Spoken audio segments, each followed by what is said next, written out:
Warm greetings from the High 10. It is Everyday Shenanigans. Thanks for joining me. Happy Sunday to everybody. Hope you all have had a great weekend and have a prosperous new week. Happy holidays to everybody in the viewing audience.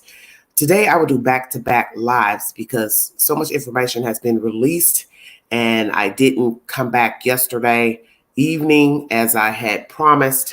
And so I'm in the loop at the moment because, as I said, more information keeps coming out and the things that I have planned get put on the back burner because new information keeps coming out and I can't really keep up. I'm already behind on other content that I discussed, such as Takeoff, Young Dolph, Shanquella. I am like a week behind to two in all of those said information. So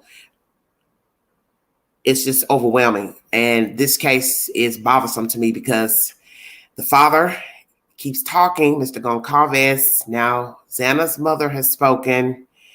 It is just becoming, it's not good. The speculations, the rumors, the accusations. So what I'm doing today is breaking up my content because I don't want to be on the live stream for hours talking about each new development. So live number one today is pertaining to Miss Cara, that this is Zana'S mother. She has spoken to the news and given her, I don't really know what this was, to be truthful. It's not to be mean. I do not understand this interview. I don't understand the point of the interview.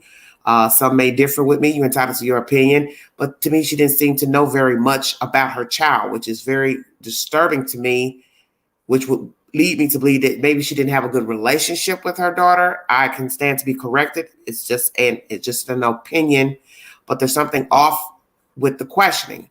I'm going to say this to Ms. Banfield. I watch your content on News Nation, and I think at some point you should have cut the interview. I do believe it becomes a point when you see that the interview is not going anywhere and you're asking the same redundant questions and getting the same redundant answers, then you should stop talking. Because there was a point when you were asking her things that she had already told you she did not know the answer to. And then you basically would go back in and reword the question. She can't give you another answer if she doesn't have the answer. And that's what's bothersome is, did this woman know her daughter? Because if you don't even know the kind of car your child has, that is very troublesome to me. And you will hear that in this interview. Back-to-back lives today pertaining to the Idaho University students, Slayings. I cannot put all that information in one live. It will take too long because the videos are ranging from 8 minutes, 17 minutes. Then I'm going to give you different people's perspectives on the case. I also want to chop up Nancy Grace's rendition of it, and that's 40-something minutes all on its own. So therefore, I don't want to be up here all day trying to put in 4 or 5 different pieces of information. Thank you so much for joining me. First live today is pertaining to Miss Cara, Zana'S mother. She speaks to News Nation, Miss Banfield. Let's get started. Thank you all so much for joining me. Xana Kernodle's mom, Cara Denise Northington, is on the phone with me now. Cara, can you hear me okay? Yes, I can. Can I just ask you off the bat how you are getting by in this terribly sorrowful time? Not very easily, not good. I mean, I don't know how to think of that. I can't even imagine the pain that you and your family are going through. Have the police been helpful to you, Cara, to understand some of the things they can and can't say? Honestly, no. Honestly, no. They haven't said anything. I learn more on the news and on TV than they have said to me. Have you had a chance to talk with some of the other parents of the other 3 kids who were there that night and share information amongst yourselves? Not really, honestly. I've just been dealing with my family and we've just been absorbing this shock. Can you tell me, Cara, what you do know about this terrible night? Well, what I do know is not nearly enough. We need more answers. There is so much more that can be done that has not been done. And I just know that there's GPS, NASA. Hi, dog the bounty. Sorry about that. Intermission. They do have commercials. To find out who went into that home that night. I know that. Why hasn't that been looked into? Why hasn't that been accessed? Cara, can I ask you that there is a mysterious sort of 4-hour and 45-minute block of time that's unaccounted for by the police timeline. The police say that your daughter Zana and her boyfriend Ethan were at the Sigma Chi house from 8 until 9 p.m., but then they don't have any information on where they were from 9 p.m. till 1:45 a.m. Do you know anything about that from either your information from the police or Ethan's family or anybody? I may be candid in saying this, but I think that they were at a bar. And where do you get that information from? Did someone tell you that they'd gone from the Sigma Chi house to a bar before they ended up home? That's what their father conveyed to me, that he thought that they were at the bar at that night. So, yeah. I mean, that's what college kids do on the weekends. So. But you don't know for sure that they left the Sigma Chi house, went to a bar? Okay. Let me interject here because I learned about this fair use business interjecting through the news broadcast. I guess they don't want you letting the news broadcast play concurrently on platforms. She's drilling her about what happened that night, where the kids were, all the couples, Zana and Ethan. And many people are curious, I guess. I look at it like this. When you are walking around living, you do not anticipate that you're going to be murdered at the end of the day, at the end of the night, 1 hour, 2 hours later. You just live. So people don't have to have an account of where they were. Naturally, this is an open investigation. So they want to get a timeline of what the kids were doing, who they were talking to, who they were talking to on the phone, engaging in text messages, blah, blah, blah. I get that. But when you ask over and over, as I said, it becomes redundant because obviously this woman does not know anything. Now, maybe Banfield didn't know this starting out, but at some point during this 19-minute video, she had to realize this lady knows nothing about nothing. But as I said, when you are living, you're not planning to be murdered. So therefore, you don't have to answer to anybody about where you went. As I said, these were young people. They could have been anywhere that night after the frat party. They could have took a drive. They could have went to the lake. They could have went to the river. They could have went out to eat. Who's to say they didn't catch a movie? Because they didn't have to explain themselves to anybody. This is what you do when you're grown. But when something heinous happens, now detectives are trying to backtrack your movements, which I understand that. But when the questions keep going on, it can become annoying. Because if a person doesn't know anything, they don't know anything. And that's the thing about being grown. People don't check in with people to say, hey, I just thought I'd let you know I'm going to go to the grocery store at 5. Then at 9, I'm going to go to the bar. Then at midnight, I'm going to catch a movie. Nobody does that. Because as I said, you're not anticipating to be murdered to where you need to tell people where you are going. And I get it. This is her job. She has to ask questions. But at some point, it is annoying to listen to. And I'm assuming this woman is annoyed. And she's probably annoyed at herself that she doesn't know anything. And I do find it strange that this mother is basically telling her, well, I'm grieving right now, so I haven't even talked to the friends. Why not? Why haven't you talked to the other surviving roommates to ask them, what do they know? It seems like she's relying on the father to be the mouthpiece for this investigation, and I wouldn't do that. I would be thoroughly engaged with my, I don't know if they're together, husband, baby daddy, however it goes. I would be thoroughly engaged because I would want to know everything. I would not want anyone spoon feeding me any information about my child's death, homicide. I would be asking questions. I would have them call me directly. I would give my numbers to every agent, chief, whomever, detectives working on the case, and I would let them know if you can't reach my the child's father, blah, blah, blah, please contact me. And to some degree, listening to her talk, I feel like she's disengaged from retrieving knowledge about her child, and that's troublesome to me.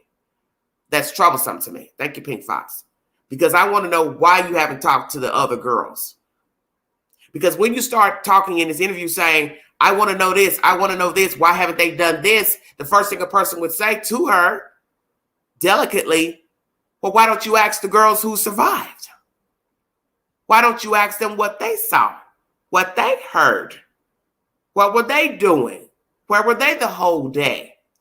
That way you're not getting he said, she said from anybody. You're talking directly to the horse. Nobody's spoon feeding you nothing.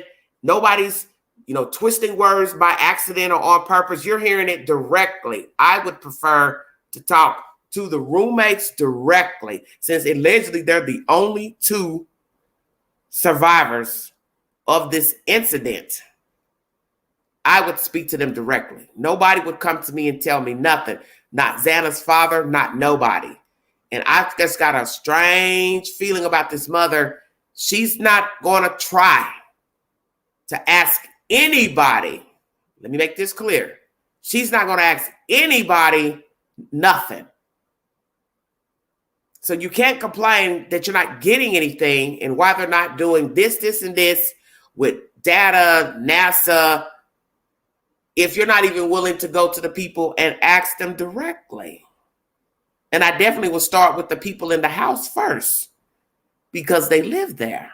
Thank you for joining me. Left the Sigma Chi house, went to a bar. I have no And- absolutely not. And have the police asked you any questions about where Zana might have been, or if she texted you, or if she had, if she communicated with any family members in that period of time? No, no answers whatsoever. Really. I asked them, I asked the investigators when they come and spoke to me. They were not able to offer me any answers. None. Okay, so here she does ask some questions. Can I ask you, Zana's sister Jasmine has put such a beautiful tribute to Zana on her Instagram. And I wonder if she has any additional information, just perhaps from being able to access her sister's social media or her phone. Has Jasmine been able to ascertain any other details of what happened that night, or where Zana and Ethan were that night? No, I'm not going to speak for Jasmine. You would have to ask her that yourself. And she's going through it right now without her sister. And I'm sure if she had any answers or any information, she's already conveyed that to the investigator. May I ask you if you can confirm that Zana's room was on the second floor of the house? Yes, I can confirm that. And was it on? Sorry? I just had a question about the other two roommates who were there on the first floor, and I just wonder, was it something heard, or the surviving roommates that were there, they had to have heard something, they had to have the dog something. I can help you with that somewhat. There is information from a prior tenant who lived on the first floor, who said when he lived there in 2019, he moved out. He said he could never hear anything on the second or third floor. If the television was playing very loudly on the second floor, he might hear it from the first floor. And I don't know if that helps you to understand. The dog heard it, and the dog had it within barking. You know? So now we're going into discussions about noise in the building itself, the structure, the dog barking. She basically feels like the dog would know something. Well, in the end, it doesn't matter what the dog knows because the dog can't talk. So is the dog the type that will bark at anyone? Number one. Two, where was the dog? Did the dog see anything? Once again, it won't matter if the dog could see because the dog can't talk. She also is talking about the roommates. What do they know? What did they hear? This is why I said, why do you not ask them themselves? What is the problem with finding them, getting their phone numbers and asking them directly, what did you hear that night? Did you hear anything? What was your conversation? Because it makes no sense to go on a live broadcast questioning the roommates when your child lived in the house with the roommates. You can't half step with an investigation. You can't pick and choose who you want to be angry with and throw daggers at as far as detective work when you have to start at the bottom and work your way to the top. Or start at the top and work your way to the bottom, whichever. But I definitely would talk to people at the house because that's where my child died. So whoever lived in the house, that is who I'm going to talk to first. Okay? So that's what I would do. I would speak to the girls. And then I'd speak to the detectives. And then I would ask the detectives, what did the girls tell you? What did you ask them? What was their responses? That's how you conduct conversations about an investigation. You always start in and you work your way out. Inside is the house. So if they're the only two that were there, I would talk to them. As I brought you all commentary the other day, did the girls bring somebody else in the house? You see, this investigation has too many moving parts because you have too many victims. So you can't speculate on who the suspect is or the motive because it is endless. It could be anybody. So this is why I said you work your way in. And when the evidence shows that there's nobody suspect in, then you work your way out. So first I would talk to the girls. I would have asked the girls, did you bring anybody over to the house that night? Did you bring a man over, a playmate, a hookup? Did you have problems with my daughter and the other girls? Bingo card. There's no need in worrying about hurting somebody's feelings because 4 people got their feelings hurt on that fateful morning or night. They died. So therefore, we're not going to worry about hurting anyone's feelings. It's too late for that now. Everybody has to put their big girl panties on and roll with it. So once again, she's asking about the roommates. What do they know? 2, she's worrying about the dog. He would have barked. He would have did this. Well, that's the point of this story. They didn't hear anything. And that's why you should have talked to them. What did you hear? What did you see? What time did you get in there? Did you bring anybody over? Did anybody come meet over here to pick up something? Don't wait for somebody to give you the information. You go to the head knocker directly because this is your child who has been murdered. Okay? That's that. Was somebody else in this house spending the night with the 2 roommates and they have not told detectives? What have they told the detectives about that night? Because my understanding is that they were out of town and got back in town, if I'm standing correct. So what time did these girls make it back to Moscow? Were they together when they went out of town? Where did they go? Does it have any bearing on this investigation? What did they hear that morning, wee hour? How late were they up? Were they sleeping? Had headphones on? watching TV? What happened? Did they hear something and just got scared and just said, I'm not going to worry about what's going on upstairs because it doesn't concern me? They've got company. I hear noise. I hear somebody walking.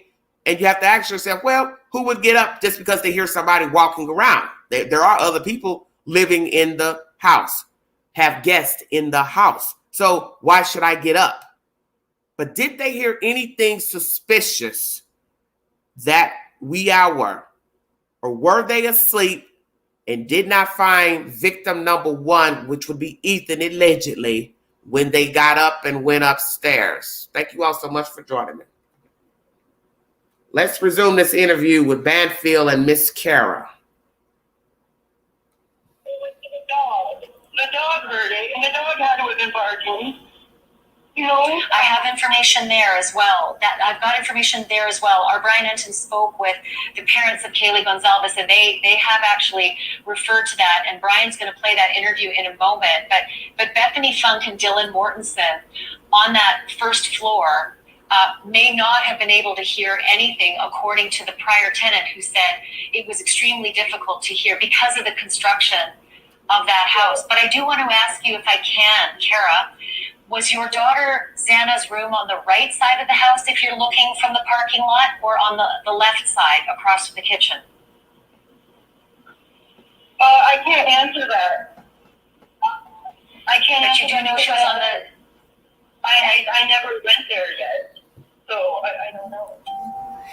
She doesn't know where anything's located as far as second floor, open rooms, living room, how the layout is, because she's never been there. Why not? So now you have to ask yourselves, how long has Zana'S been living in this house alongside the other participants of the house? Why haven't you been to the house, ma'am? That's why this goes back to, did this lady have a relationship with her daughter? Were they on speaking terms? Did they call each other regularly? Did the girl go home to visit the mother? May not have anything to do with this investigation, but because she's speaking to a national broadcast and she doesn't know anything about her own kid, you put yourself in the line to be asked these types of questions. And as I said, it doesn't have to have any bearing on what happened to the children, but people are going to question, well, why don't you know this? So now she tells you, I've never been to the house. So I can't tell you the layout of the house. So how long had Zana'S been living in this house? And did she have a relationship or decent relationship with her mother? I never went there yet, so I don't know. But you know she was on the second floor. Do you know if she looked out the front of the house or the back of the house? I believe in the front, but I can't confirm. Like I said, I haven't been down to visit it yet. So I tried to go last month, but she was in class while I was down there, so. Okay, our viewers are looking at the front of the house right now, and the window that I'm referring to is on the second story in the front of the house. And that's where we are, triangulating that perhaps that's where Zana'S and Ethan were that night. I do want to ask you if you know whether or not Zana'S had a lock on her bedroom door. I believe she did, yes. Do you know if it was a lock that was a code that you would punch in on the bedroom door? The prior tenant who used to live there said that every one of the doors in that home, all 6 bedrooms, were rented separately like apartments, and they all had coded locks. But lots of social media pictures have shown at least one of the locks on the door across from the kitchen on the second floor. It didn't appear to have a coded lock. But do you think that Zana'S room had a coded lock? I believe it did. Her father mentioned to me that he had just went and replaced the lock the weekend before. Here is where the story gets interesting. The father was there a weekend before repairing or putting in a lock. So let's ask, what exactly did the father do the weekend before? Did he repair a lock on Zana'S door or a new lock?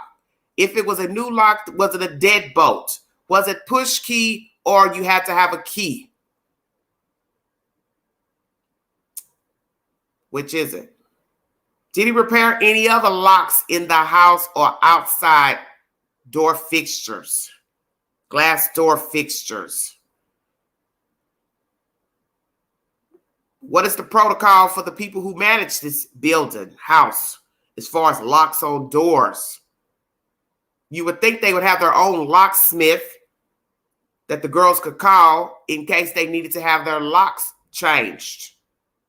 Most property owners have their own locksmith or they have a maintenance man to change your locks on your apartment. This is why I tell you have to listen to things very carefully because the gossip is a waste of time. You listen at what the people in the story or their friends and relatives have to say, and you decide what is the truth, not the truth, partial truth. So once again, is there any relevancy to this investigation that perhaps there was some hanky-panky going on, somebody breaching locks, trying to pick locks? Did somebody try to break in one of the rooms? Did somebody break in? Was something ever missing? Stolen? Reported stolen? Any calls to 911 about stolen items out of the rooms, out of the house? Front door, glass doors breached, windows breached. You have to ask all those questions because what's wrong with the lock on Zana'S door? Did anybody else have any issues with locks? And what was the issue? Thank you for joining me. We can go back a little bit just in case. Hold on a second. David did. Her father mentioned to me that he had just went and replaced the lock the weekend before. You said her father mentioned to you that they had replaced the lock? Yes, that he had, or he had fixed it or something. But yeah, he said that he had fixed it the week before, just to make sure it was before. Yeah. So then that's the lock on her own bedroom door, not the lock to the outside of the house. That's her own bedroom door lock. The main lock he was referring to. I'm not sure. She doesn't really know which door it is. Banfield is asking her. Bedroom door, front door. She said it may be the front door, but she's not sure. See, this is why you have to talk to people that have information before doing a live interview. That way, you're not caught off guard when the reporter asks you questions. Because naturally, she's going to ask you things about your daughter, her friends, the house, the layout, last time you saw your kid, last time you talked to your kid. And you could tell there's something off with this mother. I'm not trying to be disrespectful to Miss Cara, but I'm just calling a spade a spade. There's something off as far as communications with her kid. Maybe she and the daughter just weren't that close. That's life. Not here to dwell on that. But she doesn't really have any information of the layout of the house, why the husband went there. And if she knew that he went there, then that goes back to the same thing, what I'm saying in my live stream. Why are you not inquiring? Why are you not asking questions? You did what? You had to go change Zana'S lock? Why? What's wrong with her lock? I would be on it. I'd have been on it before these kids got killed. What's wrong with her lock? What's the matter with her lock? And I would have been calling my kid. See, I always tell you, pay attention to the details because now this shows you she's not talking to her kid. What happened to the lock? Daddy said he has to come up there to change the lock. What's wrong with the lock? What happened? Somebody messing with your door? Bingo card. They're not talking. Everything is about daddy, daddy, daddy. So perhaps Zana'S relationship was closer with the father.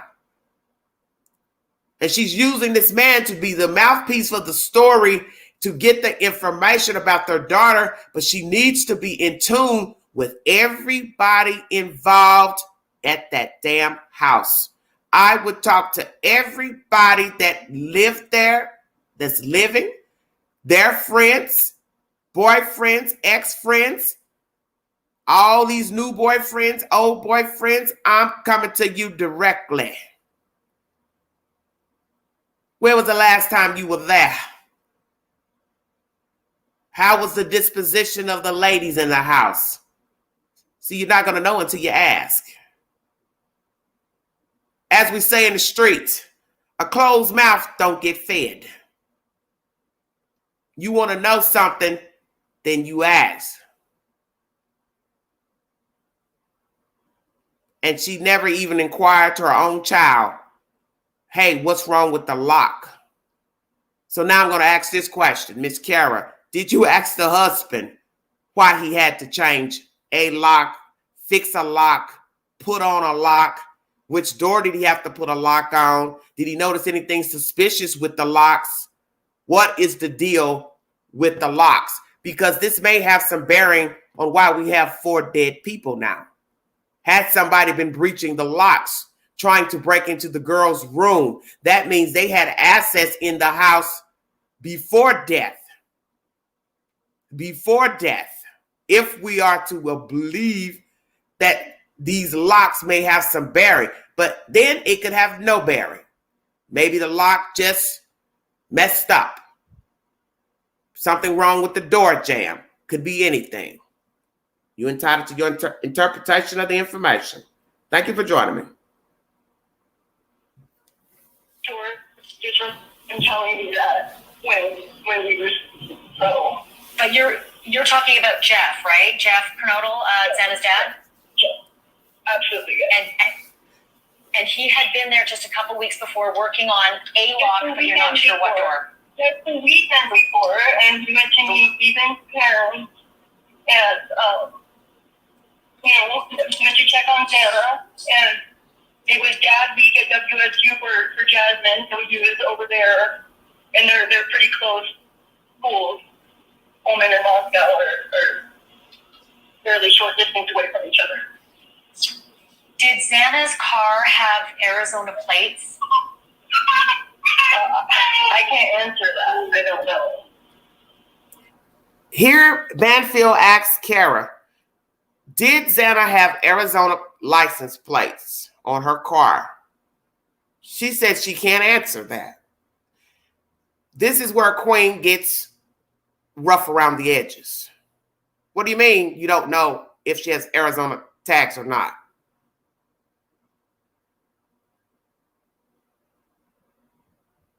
Why don't you know that? Why don't you know if your child has tags changed over? That's strange to me. Very strange to me. You haven't been to the college. If you have, when was the last time you actually been to the college? Last month, she said, due to some Father's Day event they had. Okay. Or the father had been there for a Father's Day event, excuse me. She went up there the month before, but the daughter was in class. So Queen's going to ask the obvious question, because see, I pay attention to the details. I don't listen at that other stuff. Why would you go up there on a day that she's in school? Or were you just in the area shopping or some other reason? Or is it because, as you were saying, something about another event or another school, somebody, I really didn't understand what you were saying about another school, somebody in another school. I can replay it. But I don't think she really has the answers Banfield wants. So that's why I'm wondering what was the point of this interview. I'm not trying to be mean, but nothing is adding up to me.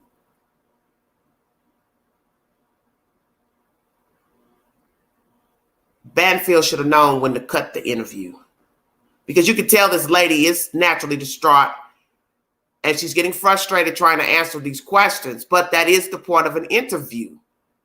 Somebody's going to ask you questions. So if you're not in the mood to answer questions, then you should decline the interview. And if you think that you're not going to be able to answer the questions because you're upset, angry, whatever emotion that you're going through, or you don't have the information as well, I would not have done the interview. Well, the thing about an interview is I don't know no more than what you're going to tell me. Same thing with the person who is being interviewed. I don't know what you're going to ask me. But if you don't know anything, then you just don't know anything. So that's why I'm saying, why do the interview when you don't know anything? It's no different than the boy that's the law student, Jeremy Regan. He doesn't know anything allegedly. So what is the point in keep talking to different damn news agents? It's a waste of time. You're going to keep talking to 4 or 5 people to give the same answer. Just don't say nothing.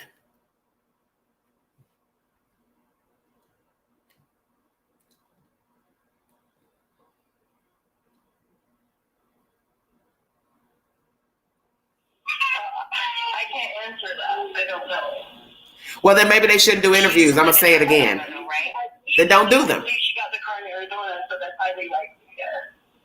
Do you know what kind of car she was driving? I don't.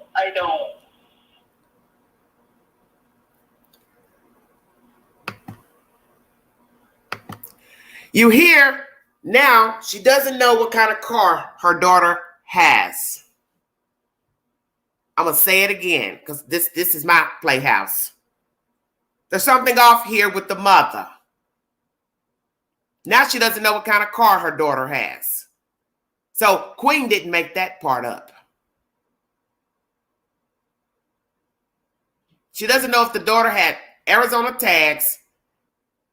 Now Banfield's asking her about the car that her daughter had, and she doesn't even know what kind of car her daughter had.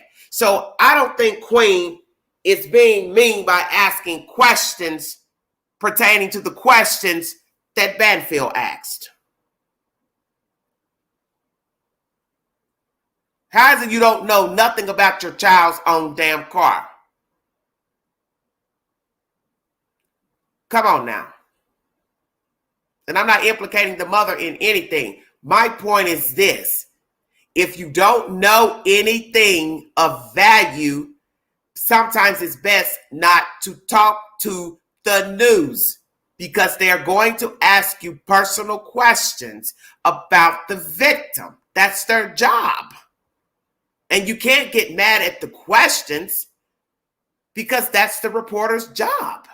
So if you know that you don't know anything about what happened, you don't know anything about the house, you don't know the roommates, you've never met the people, you don't talk to them, you could decline the interview. It's not really a big deal. You could just say, well, thank you for your concern, but I would decline at this point not to give an interview. It's no big deal. Well, she didn't even know what kind of car she had. That to me is even worse than the license plates. Because that leads me to believe you don't talk to your child. And as I said, I'm not implicating this woman or any parent in this investigation as a culprit, but I'm only dissecting what is being released. This interview was released, so I'm chopping it up. This is strange to me. This woman now doesn't even know the kind of car her daughter has. So this is where I said Banfield should have cut the interview, because once you ask a person about a victim's car, I don't see where else you can take the interview. There's no way you can take this interview. And Banfield should have known. Once she asked that question about the license plates and the car, she should have cut the interview. Okay, thank you for your time. Anything else you'd like to say? She should have realized this lady doesn't even know her child. So how is she going to give us information pertaining to the house, the layout of the house, what the kids were doing, or last time she talked to the daughter, or, anything relevant? I just wouldn't have continued to interview. But I understand this is Banfield's job. They need the ratings. So she's going to press forward anyway, knowing she couldn't answer any questions. Yes, I heard children in the background as well. I was curious to that. Do not know if the lady has small children or if she's at somebody's house. And that's another thing. When you are doing an interview, you should be in a quiet place without any background noise. That's the professional thing to do. Go in a quiet place, go sit in your car and do an interview. So you can hear the person asking you questions and then not have any background noise for the viewing audience.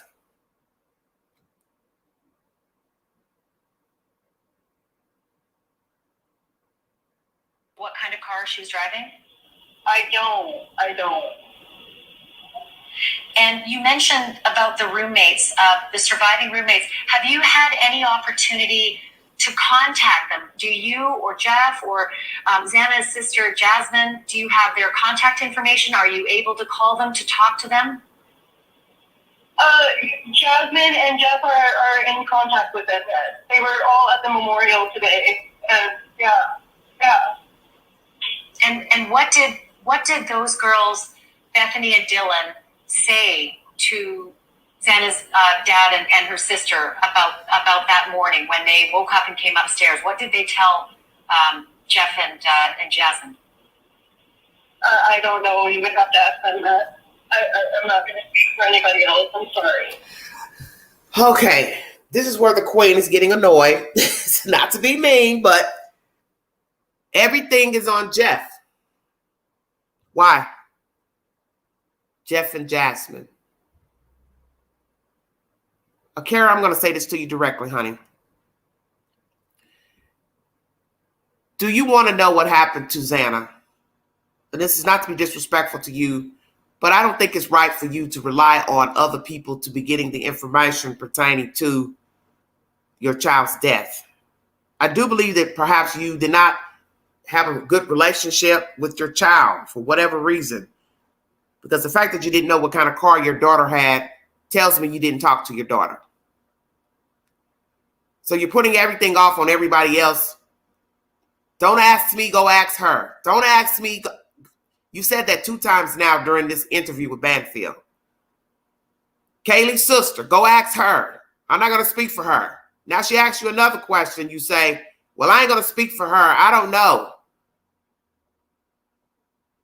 Jeff and Jasmine talked to the girls. I don't know. Well, you should know, though. You should know, because this is your child. And if you really care about your daughter and getting justice for her and the other dead children, you would talk to the roommates. You would talk to the detectives. You would talk to whoever the fuck is in charge, because you want answers. And I got a funky feeling you're sliding your way out of this and using grief as a reason to be devoid of being engaged in the process. And that is not good. Because you use that excuse twice now. I'm not going to speak for them. Well, you don't have to speak for them. You could just answer the questions. Yeah, I talked to such and such. They didn't have an answer. Or this is what they said. But you haven't asked them. So that's why you can't give Banfield an answer. So that's going to lead me to wonder, why not? Why are you not asking these people questions? Why are you only relying on Jeff to be the go-to person for the death of your child? I feel like Angela has every right to ask this, because this is your child. It's not my child. I'm just an outsider looking in, and it don't look good. It's too many irons in the fire, too many dead people, too many fucking people they were socializing with, too many fucking apartments with area views to watch the kids, houses in the back, apartments in the back, 2 houses right near the fucking fence. It's too much going on. These kids were on a radar. A radar. It could be anybody. Please check out my video where I show you the house and the apartments across the street.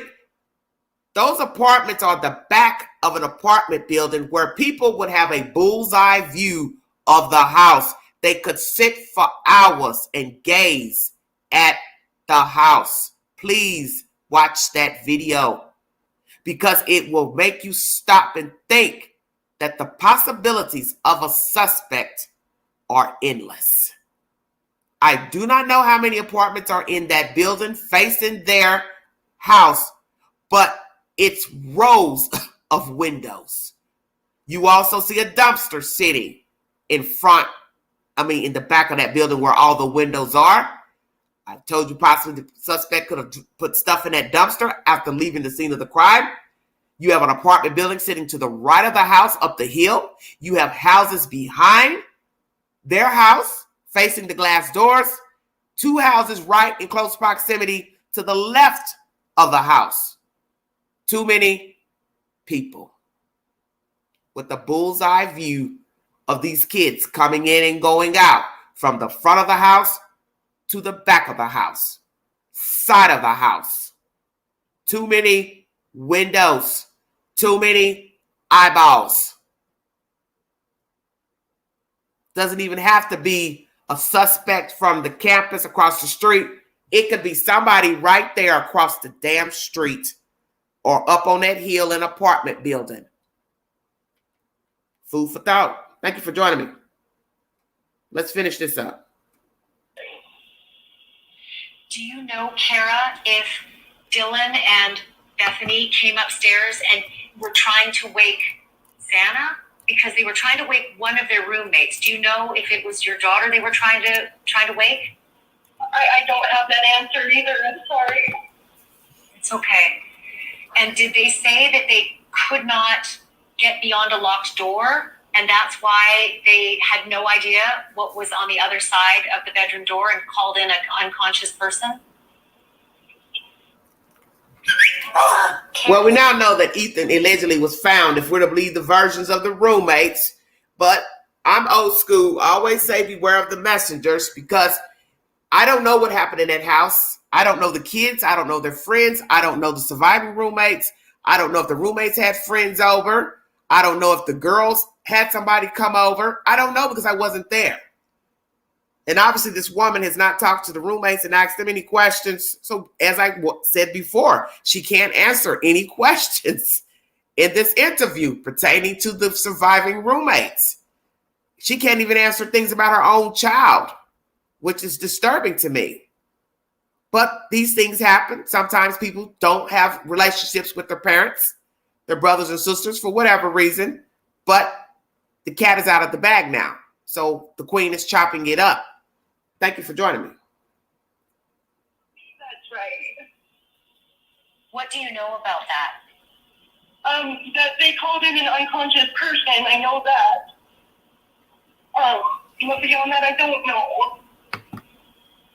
So it's hard for you to understand as well why, if there was such a terrible crime that had been committed, the roommates might not have seen the evidence of that crime.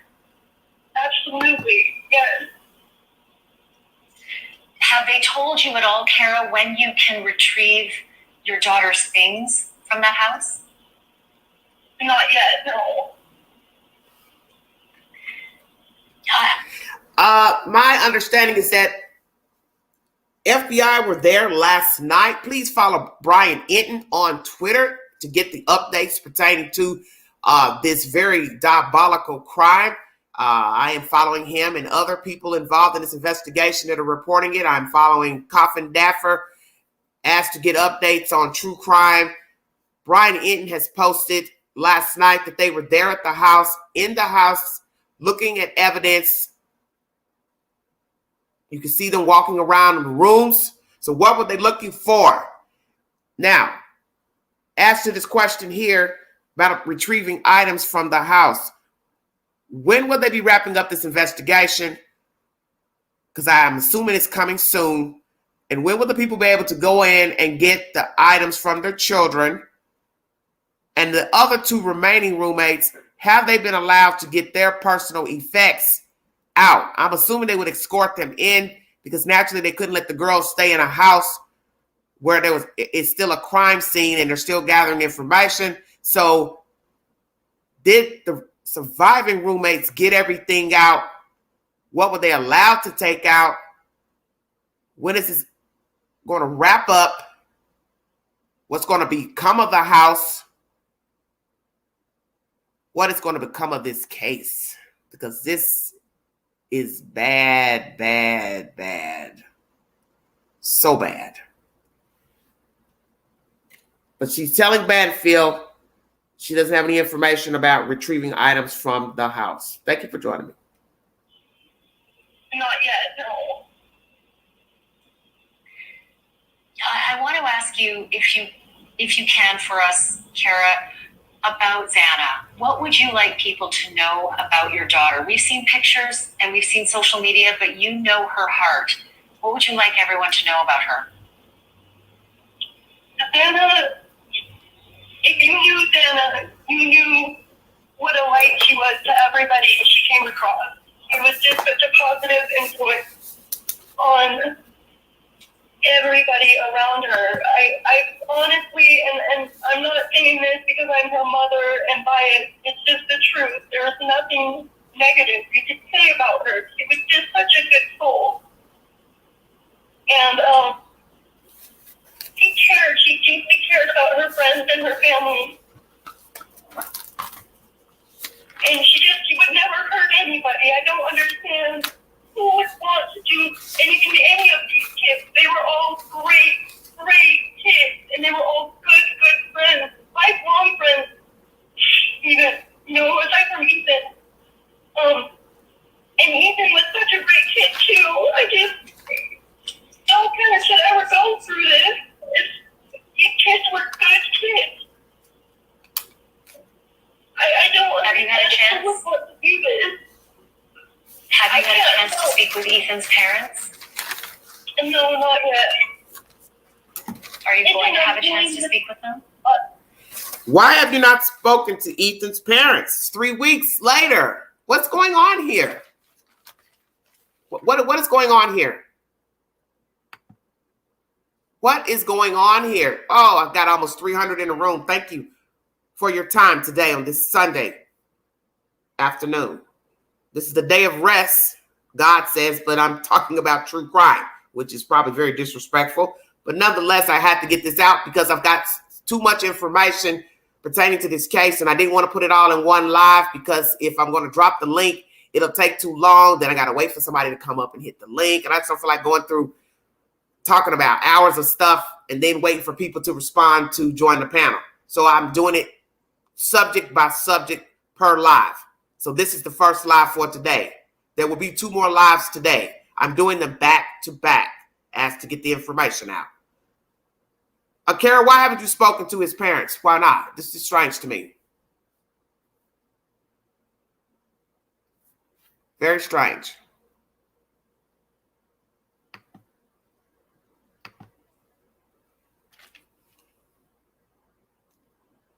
Why have you not spoken to his parents? I'm utterly confused. Yes, Smokey Ash is probably a good idea.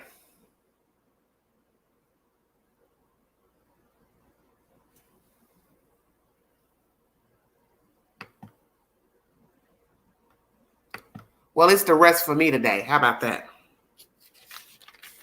I worry about my own salvation. Because really my salvation don't have anything to do with this live stream. Nonetheless, Banfield asked her, has she spoken to Ethan's parents? She says,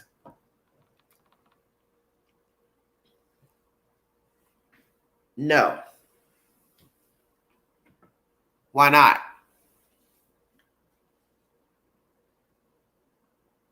It's very, very strange to me. Well, you did hear information. Somebody's mother was grieving. So I believe that was Maddie's father speaking about Maddie's mother. Oh, Lord, I don't know. Sometimes it's best not to even ask why. It's just not a good idea. Are you going to have a chance to speak with them? I'm sure I will, yes. I do have another question, and that is what we are all trying to figure out what the police mean when they say they believe this was a targeted attack. They've gone back and forth about whether it was the kids inside the house or the house, and now they've really rested on the statement that they believe it's a targeted attack. They don't know if it's the kids or the home itself that was targeted, but do you have any thoughts at all about why that house might be targeted or why any of the 5 roommates might be targeted? I do not think it was the house that was targeted. I believe wholeheartedly that it was those kids who were targeted. They weren't just acquaintances. These kids were like best friends. They practically were family. These kids were tight-knit. Hey, baby. Sorry about that intermission. You hear her say the kids were tight-knit, like family. They were like family. They were around each other constantly. They did everything. Well, I'm going to try to get rid of you. How about that? How could it not be a planned thing? You know, how could it not have been targeted? For all 4 of them. Do you know, Cara, do you know anything about Kaylee moving out? Do you know if she had already moved out of the house when this happened, or was she in the process of moving out because she was graduating in the new year? Again, that's not a question for me. You may ask her family that. I'm not going to speak for her. That's hard. Once again, Banfield is asking her a personal question. She can't even answer to tell you if Kaylee was graduating, leaving to move for a job that we've heard in Texas, blah, blah, blah. She says, I can't answer that. You need to ask her family those questions. It is obvious that Cara was not involved in her child's life. I think that's evident. The fact that you hear Goncalves talk very freely about the girls' relationships, Maddie and his daughter, close friends with that family, blah, blah, blah. He knows about those kids, engaged in those kids' lives. This situation here, this mother was not engaged in her child's life for whatever reason. I don't know these people, so I'm not here to harp on that. But it is obvious in this interview. And people will question it. I don't think it has anything to do with the investigation, but it is information that is coming out due to the fact that she has spoken to Banfield on News Nation. And people will question, why haven't you talked to any of these people that Banfield is asking you about? They knew your child. They were engaging with your child. You have 2 living survivors. So you haven't talked to the 2 living survivors. You haven't talked to Ethan's parents, and that was your daughter's boyfriend's parents. Why not? You've mentioned once during this interview that you asked the police something, but other than that, you have no answers for anything and no engagement with anybody's parents, kids from the house that survived, nothing. Why not? Why do you not want to talk? Ask these people questions. It's strange to me. I don't know. Well, why do you want to be in this chat so bad? That's what I'm trying to figure out. Obviously, what I'm talking about is not of any consequence. So why do you want to be in this chat? Find somewhere to go. This is important business. We don't have time to play with children today. I'm not going to speak for her. I'm sorry. I think the reason I ask is because I'm just wondering if her room was vacant, if the furniture was gone. Yeah, I don't know. I'm sorry. Right. Do you also know anything about? Did Zana ever say anything about problems at the campus? Maybe talk of a stalker. There's been talk that maybe Kaylee had a stalker. Her dad said that Kaylee had told him that she had a stalker or a problem with a stalker. The police haven't been able to run anything down, but did Zana ever say anything? Kaylee was an absolute beautiful, beautiful girl. That's why you shouldn't come in people's chat commenting on things that you don't know what's going on. They were all like rock stars on Instagram. Let me make this clear to you all in the chat. I have 300 people I was watching this live stream. What I do up here, I don't have to do. This is a choice what I do up here. And I'm tired of saying this during my live streams. I don't have to be up here. I don't have to be talking about these people, their family, their friends, what the fuck Banfield has to say. I don't have to be up here. Let me make that clear.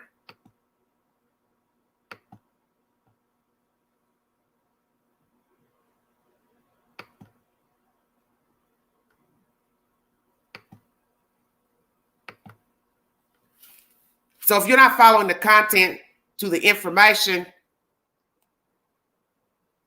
Do not come in the chat questioning what we're talking about, what the people are talking about, and the Queen's opinion. I'm giving my opinion per the information. I'm entitled to my opinion. This is my show, and I run this playhouse. And it's disrespectful to come in people's chat when you don't watch anything, you don't follow the creator, you come in a chat all of 2 minutes, and you're worried about my opinion of something when I've been on the live a whole hour. So don't come in this chat trying to tell somebody what the fuck they can say in their own damn live stream about what the hell somebody's saying on a live broadcast. Well, I ain't watched anything. I don't know what you're talking about. So to me, you're no different than the troll that keeps coming in here. If you don't know what we're talking about, remove yourself. And if you're not willing to listen to the content, remove yourself. Because it's rude to keep coming in this chat questioning stuff when you haven't even been in here to hear what the hell we're talking about. And if you don't remove yourself, I will gladly do it for you. I don't have a problem. Because I'm sick every time I go live, somebody keeps coming here questioning what we're talking about when, one, I have a title on the video. Two, you can go watch the video or you can listen in.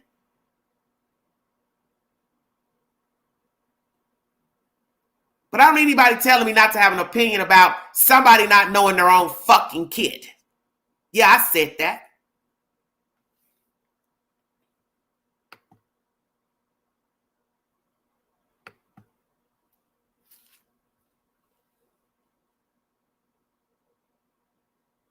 This woman obviously didn't know her kid. That's obvious. Why am I going to sit here in a live stream and pretend that she does? As I said, I don't have any information that she's involved. I'm not implicating her as being involved. I'm just dissecting what is being said during the live stream. The video, which is she doesn't know anything. And why do the live with Banfield if you don't know anything? That's common sense. Well, they're always disrespectful when they come in the chat. We got a troll in the chat. Then we got people coming in who don't even know what we're talking about, not following the content, not even watching the news broadcast, but worried about my opinion of the news broadcast, which makes no sense. I'm going to keep having an opinion. I'm going to keep having an opinion. My best advice to you is find you something else to focus on this Sunday afternoon. Obviously, you're not into the story. So go watch cartoons or HGTV. There's a lot of things you can watch in the YouTube queue.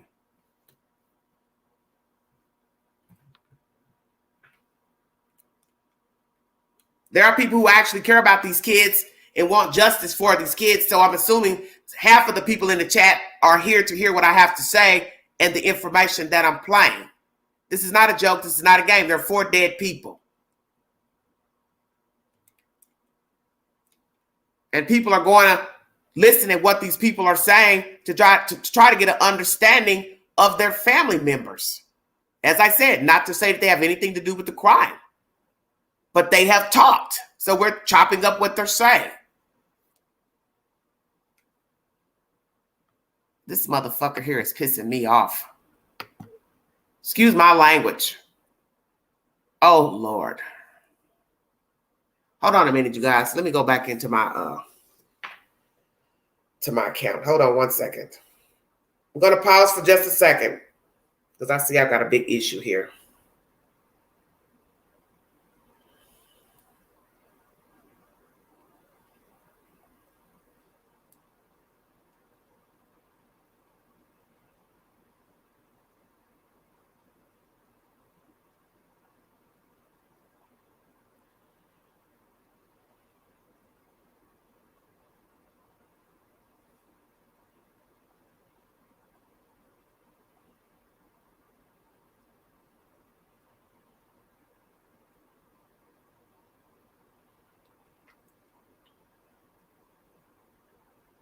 There ain't no mods.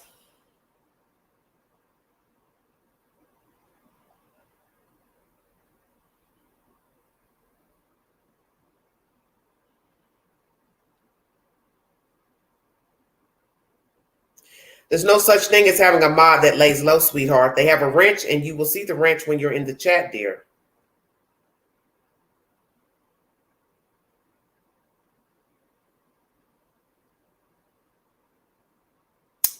Wait, what? What are you talking about?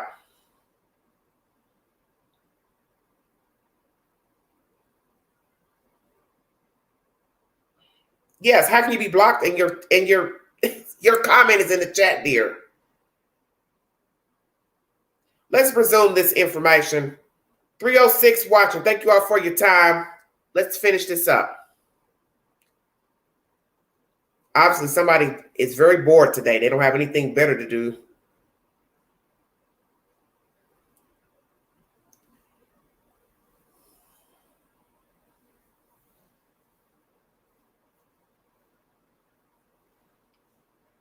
Yeah, I don't know why anybody would keep going from phone to phone, infiltrating a chat. It's ignorant to me. Mom, Cara did Understand who would want to do and not be a plan the thing. Hold on, I'm trying to catch you back where she was. I do For all four of Do them, you know- moved out of the house when this Hold on. They weren't just acquaintances. These kids were like best friends. They practically were family. These kids were tight knit. They were good friends. They were like family. They were around each other constantly. They did everything together.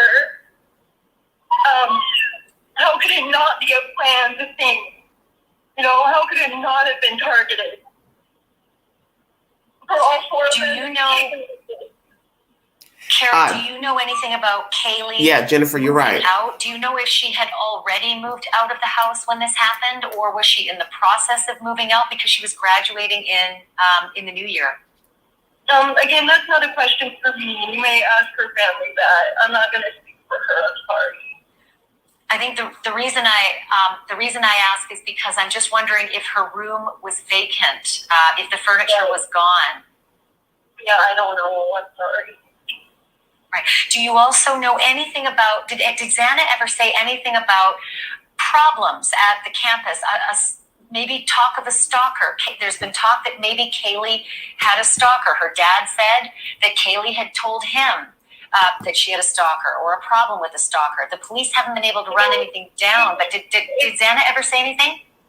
Kaylee was an absolute beautiful, beautiful girl. It wouldn't surprise me if all of these beautiful kids that we lost had stalkers, okay? They were all like rock stars on Instagram and all their social media. They're vibrant, outgoing kids. You can hardly be on social media anymore without seeing some kind of weird stalker.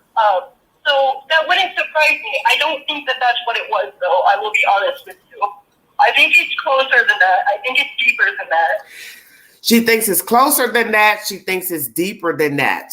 So, Cara, who do you think killed your daughter and her friends? Do you have a general idea of who you think the killer is? I don't know at this point how you could know anything at this point. And it's not to be rude, but you didn't know your child. If you don't even know the kind of car your daughter has, then that means you're not engaging with your daughter to know who she's talking to, what upsets her, when the last time she went to the mall, what she ate last. That leads me to wonder, did she ever go home to talk to you, the father, whatever? What is her relationship like with her other brothers and sisters? I think I've seen the sister talk. They seem like they're okay. So I don't know what's going on with this family. I'm not here to dissect them because I don't really think they have any bearing on the deaths of the kids, but it is what it is. It is what it is. This is a very sick situation because everybody's trying to figure out who killed these kids. You're talking about so many entities in a child's life, who they talk to, where they work, other students, blah, blah, blah. And here we have a mother who didn't even know what kind of car her daughter had. So she can't answer any questions about Kaylee leaving, if she left things in her room, where the rooms were that the kids lived in. Because as she said in this commentary, she hadn't been up there yet. And when she last came, Zana was in class. It's deeper than that. I think I think they have information that they're not giving us, and it's real sticky. That's what I will say. When you say you think it goes deeper than that, what do you mean? I mean, I think it was somebody closer than a stalker. And I don't know who. I'm not gonna specify anything like that. I'm just going to say I think that if somebody, and I think possibly they may have trusted. That's the only thing I can think of, because how could something like this happen so quickly, so quietly, so without any answer, unless it was somebody super close to them. You know what I mean? Do you think the person who did this had been in that house before? I think they knew them. I think they may have even been friends with them. I think it had to have been somebody close to them. To have been able to get away with it like this. Just without, it just doesn't make sense. None of this makes any sense. It had to have been somebody they trusted that was, you know what I mean? I mean, somebody who knew them well, somebody who knew them well. Thank you, Carol. You can get any phone you want. Anyone I want? She thinks somebody close killed the kids. Well, who is the killer? Cara, I cannot tell you how... So quickly, without a trace thought. I can't tell you just how sorry I am for what you're going through, and the parents of the other kids. I said it before, I'll say it again. It's unimaginable. Just know that there are hundreds of thousands of people across this country tonight who are feeling for you as well. In spirit, you are not alone. There are a lot of people who care deeply for you and your family, and they want justice for your daughter. I know, and I thank everyone so much for that. Zana'S death will not be in vain. We are going to find who did this. I will not take my final breath until this person is found and brought to justice for these kids. Not just my daughter, but these kids and their families and their friends. We all deserve answers, and the person needs to be brought to justice. I wish you and your family peace of mind. And I hope that we can, bring you answers soon. Cara, thank you for being with us tonight. Thank you for telling us your story tonight. We'll continue to highlight Zana'S story as well, and her beautiful life, as you mentioned. It's very evident on Instagram and social media just how vibrant she was and how beautiful she was, and she made a mark on this world while she was here. Thank you so much, Cara, for being with us tonight. Can I say one last thing? Yes. If there is someone out there, I know there is, that has answers. Please, we all beg you, please, don't be afraid. Please, just tell somebody. We deserve that much, please. I think you're absolutely right. Someone out there knows something. Yes, somebody does. And it behooves anybody with any small detail even to come forward and tell the police what you know. Well, it could be the smallest piece of the puzzle. Even if you think it's nothing, it is something. I promise you, it's something. Because right now we have nothing. Cara Denise Northington, thank you for being with us. I think, maybe we can talk again as we all plod through this investigation and the developments. But I'll repeat it. I do wish you peace and serenity in this very difficult time. Thank you. I appreciate that. Thank you for watching. Go to News Nation. News Nation is the source. Thank you for your time. If you'd like to donate to this great network, $.the Ganji, $1 Cash App. All super stickers and chats are welcome during this live. Thank you for your patience while playing that audio. As I said, this is going to be back-to-back lives today because there's so much information being brought out in the past day. I wasn't able to get back on last night, just tired. So I have to do the live separately because I don't want to convolute my lives with so much stuff because people will be all over the place in the chat trying to talk about this, and this. So I'm just doing one topic at a time as to get the information out of there. Thank you, Marlena. Thank you, Chair. Thank you all for the super stickers. Let's go here. Let's chop it up. The link is in the chat if you want to hit the link to give your opinions. But I'm going to tell you right now, I'm not on board with people accusing the parents of murder because that is foul and you don't have any information of a suspect or that the parents are involved. So it's vile to accuse parents of killing their own damn kid. I don't rock like that. You got some information about a parent, bring me a damn receipt. But I ain't rocking with that. I don't give a damn about somebody who's got a jacked up history, a drug addict, arrested for theft, whatever. Bring me a receipt that somebody's parent orchestrated the death and killed their kid. Other than that, I don't want to talk about that.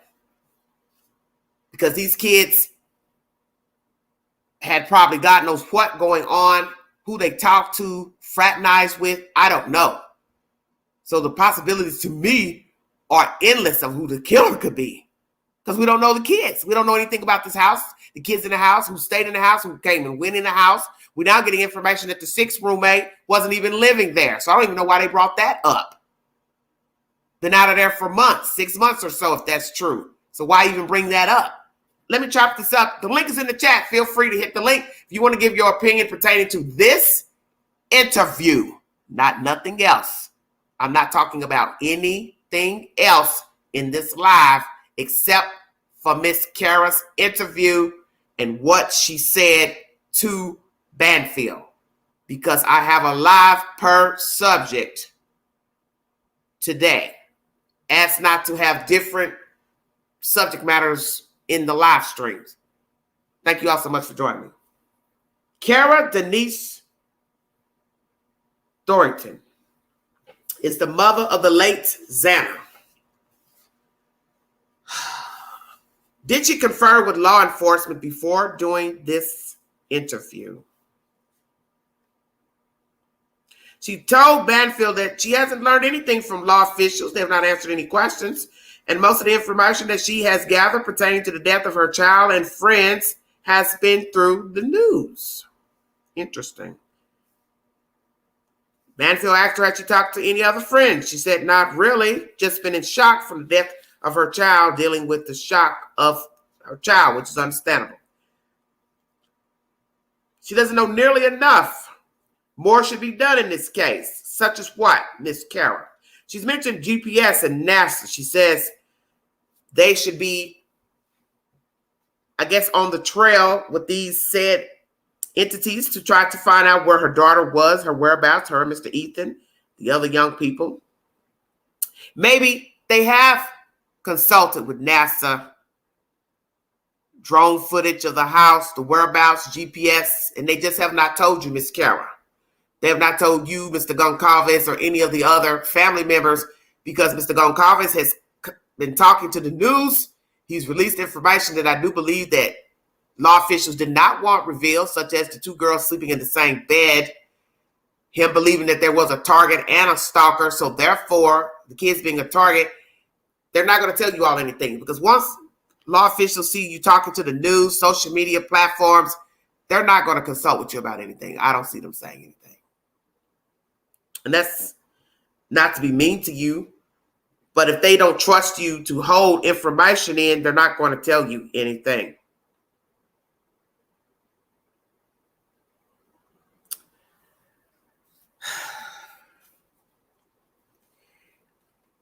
You've got no answers from law enforcement. And you told Banfield you're not talking to anybody else pertaining to the case, such as the kids that survived, the girls. Go talk to Jeff and Jasmine. So people could say, well, why should people have to ask them questions? You're doing a live interview.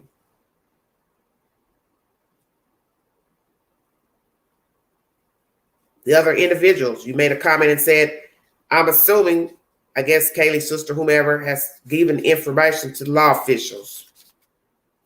I'm assuming she has too.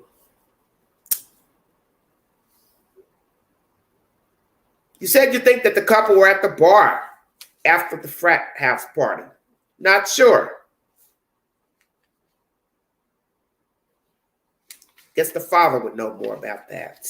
As I said once before, why is the father the one that is the go-to guy for all this information? I know, honey, it's these people are sick.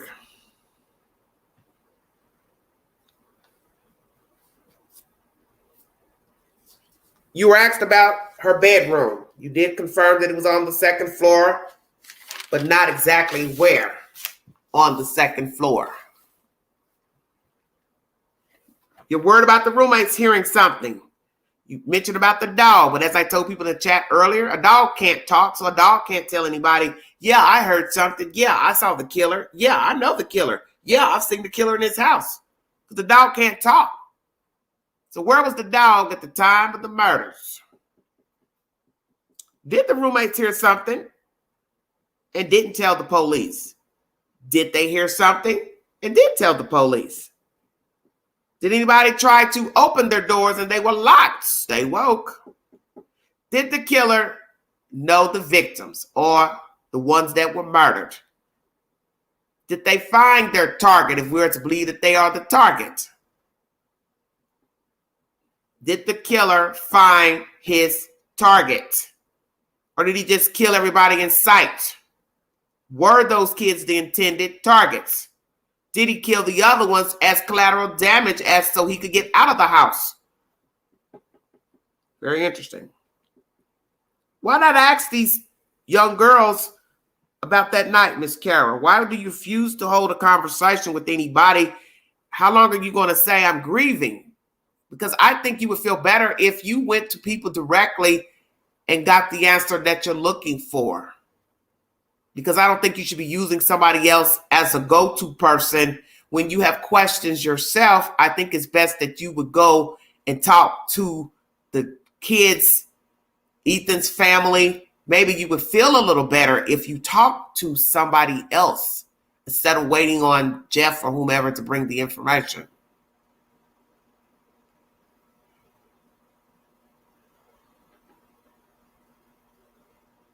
I don't know why they didn't live there. They probably were done with their lease, sweetheart. The prior tenant lived there in 2019. Forgive me for saying 2009 in one of my live streams. He said you couldn't hear noise possibly on the third floor. So Banfield said, well, if the TV was loud, maybe he could hear noise on the second floor. And at that time when he was there in 2019, all the rooms had coded locks. But there's a picture floating around on the news showing one of the girls, I guess, taking a selfie.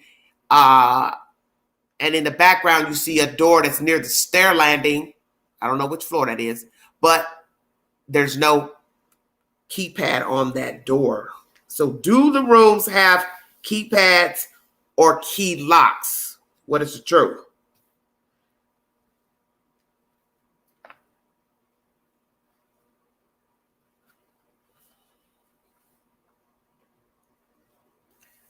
I brought you information a day or so ago about the house and the apartments facing the house, which will be the back of an apartment building. I want you to focus on all of the windows, blue dumpster outside.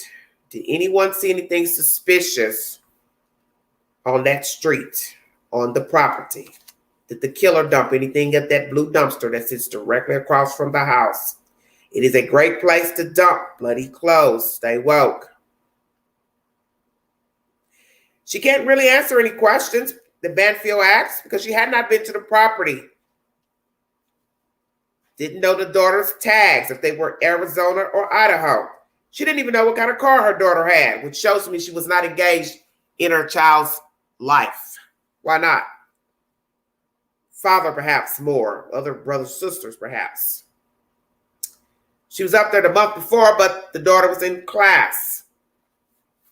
So one would say, well, why would you go up there if you knew your daughter was in school?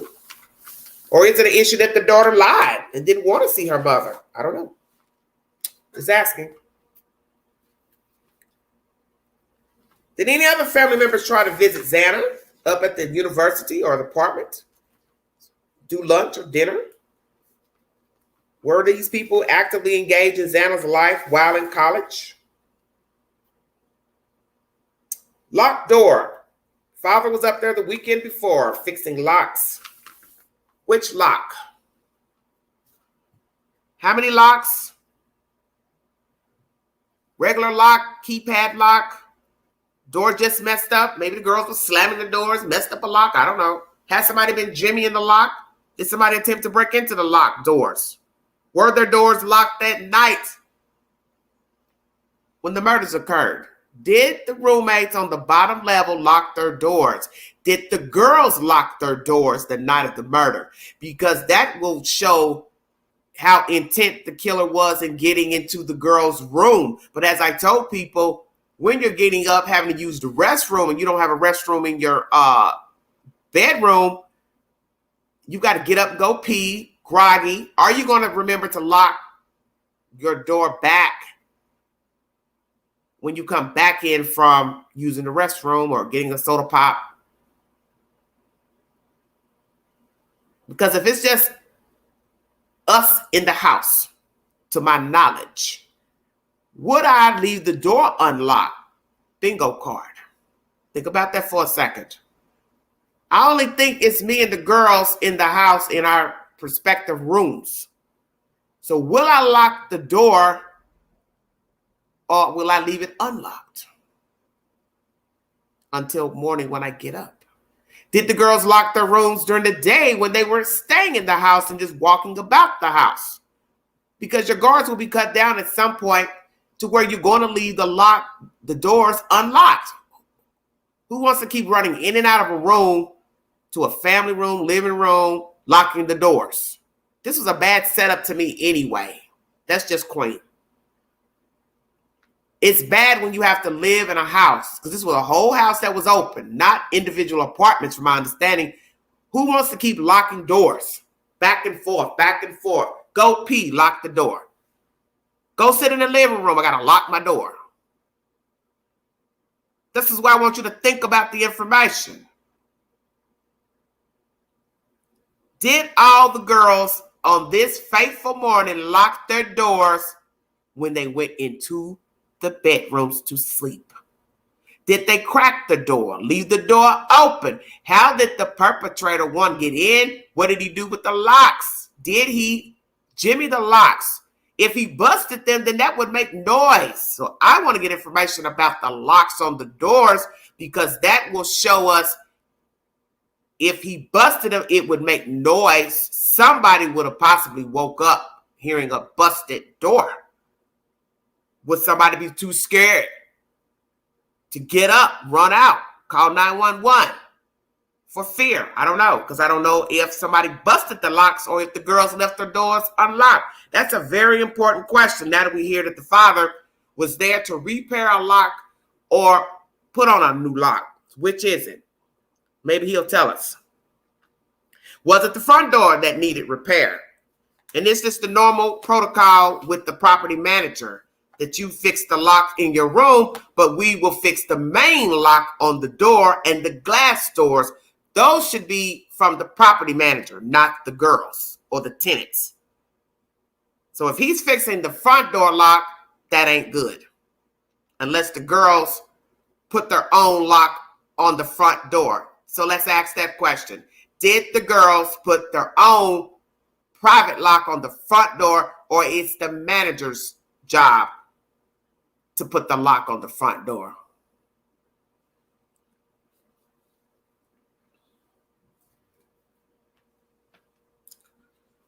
Very interesting.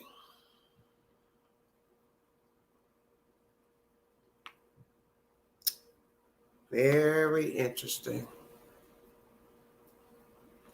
That door that you see in the news broadcast without the keypad, is that a room or a closet? The mother tells you she doesn't know the plates of her daughter's car or what type of car she had, which I found very strange, which led me to believe they did not have a good relationship. Who raised her? Zana. Where does the mom live? Who lives with her? Other children? Married? What? Divorced? What? Are the parents together or not? Married? Separated? What is the deal with the mother and the daughter who is now no longer living? Not that it matters because she's dead now, but I'm just curious to what type of dynamic they had when she was living. She's basically throwing out Jasmine and Jeff. If you need information, Miss Banfield. Why are you not ciphering information pertaining to your dead kid? You don't want to talk to the roommates. You're not talking to anybody else's sisters and brothers and parents. Mr. Goncalves and his wife. You haven't talked to Ethan's parents, which I find that very strange. Who are you talking to? I understand you're grieving, but somebody's got to talk to somebody to get to the truth of what happened to these kids. And I'm not saying grill people every day, but go somewhere and try to sit down and have a general conversation pertaining to these kids. And as somebody said in the chat, all these parents should have had a group meeting to discuss what happened in that house. And they should have involved those two roommates. Hey, we all need to get together on this day and go sit down. I don't care if you go rent a room somewhere in a hotel. You all needed to be in a room with a long table and sitting down, chopping up what the hell was happening, who was getting along with whom. Those are the questions that should be asked. Were the girls getting along in the house? Where were the girls who returned from out of town? Where were they? Were they together when they were out of town, the two living roommates? What was their dynamic with the decedents? Did they bring a guy home that night? Did the girls, Kaylee and Maddie, bring a guy home that night? Stay woke. Did they invite somebody over? Girls fell asleep, expected the person to let himself out, herself out, but they did not. They decided to play funny games with the victims.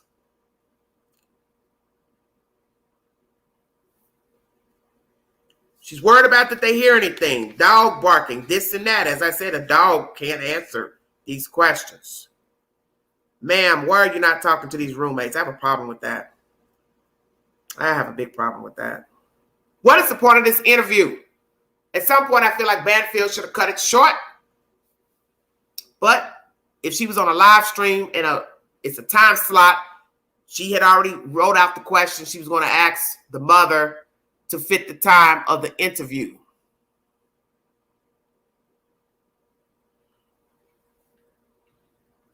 Talking through a door.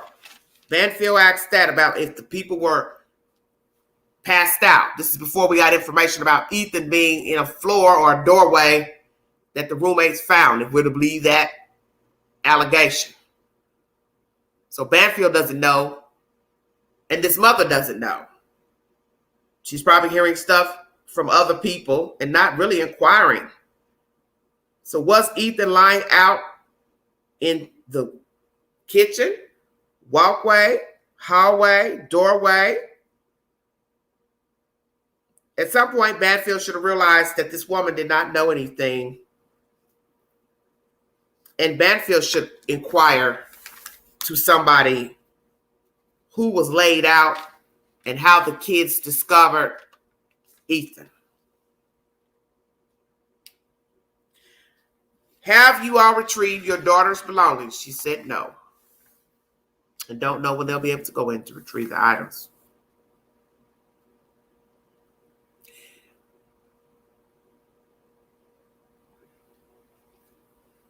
She tells us about the daughter, her disposition, happy person, liked person. Nothing negative has been said about her. But when you listen at the commentary in this interview with Banfield, you realize Miss Cara does not know her child. She does not know anything about her child. So that leads me to wonder, what type of life did Zana have with her parents? Who raised her? Who raised her up until high school? Does she have a good rapport with these people or not before death? And how tragic would it be to be sitting up here on a live video talking about a child that you really don't know anything about? Because if you don't know that your child has a blue car, red car, you don't even know what state it's registered in, that would lead me to believe you did not talk to your daughter. And that's sad to me. Positive daughter. She deeply cared for her family, friends. Why would someone want to hurt her? They were great kids. She wouldn't have hurt anyone. But once again, this lady has not spoken to Ethan's parents. She's sure she will. Well, will you, Cara, talk to Ethan's parents? I'm just curious.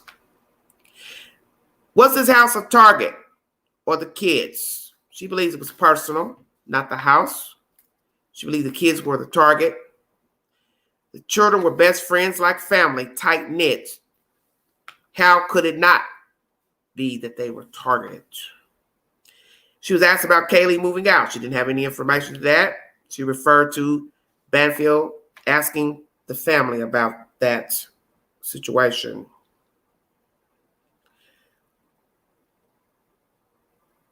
She asked about problems on campus with other students, Banfield.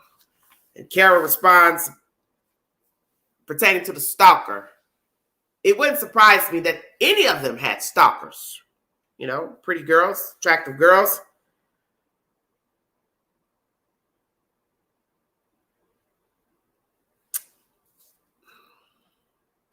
Girls on IG. Stalkers get weird.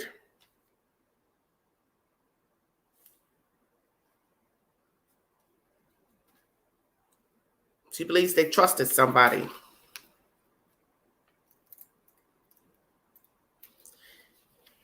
Ellie's not giving her any information. Banfield asked her, what do you mean? She said she's not going to specify. May have trusted. And then she didn't finish the statement. Very interesting interview. She feels like somebody's been in the house. Somebody asked, I think Banfield asked, you think somebody been in the house? She said she feels like somebody they trusted, been close to them, knew them well, vice versa. Got in so quickly. How did they get in so quickly? Come on. Somebody has answers. Call somebody. When will the people be able to retrieve the items out of the house? For their family members, for the children. Did they let the two living roommates get things out of the house? Brian Hinton on his Twitter page said the FBI was there. Investigators were there last night, still investigating. When will they wrap up this investigation as far as gathering evidence out of the house, outside of the house? Both ashes of the girls are together at the Goncalves home. Will Maddie's family eventually pick up the ashes of their daughter? Families are very close. Very, very close. Knit family. And as I said, the ashes of both girls, Maddie and Kaylee, are at the Goncalves home. And will they remain together or no? I think a person would probably want to keep their own ashes of their child, but we will see when I get that information. This was a very strange interview to me. And as I said, if you don't know anything about an investigation or the person involved in the crime, why even do the interview? Because I find it strange to do an interview when you don't know very much about, one, your own child or what was going on at that house. And yes, she's distraught because that's her child. No matter what type of relationship she had with Zana, that's still her child. And I don't know her problems in life, issues with her kid or anybody else. I'm just saying the interview was off to me. And she didn't know anything about her kid. And I thought that was sad. And that's why perhaps maybe she should not have done the interview. Because if you can't answer basic questions about your daughter, son, people are going to wonder what the hell is going on. And like I said, I do not believe she or any of the parents have any involvement in the murders of their children. but the interview was off to me. And I think she probably realized she shouldn't have done the interview, and I think Banfield should have cut it.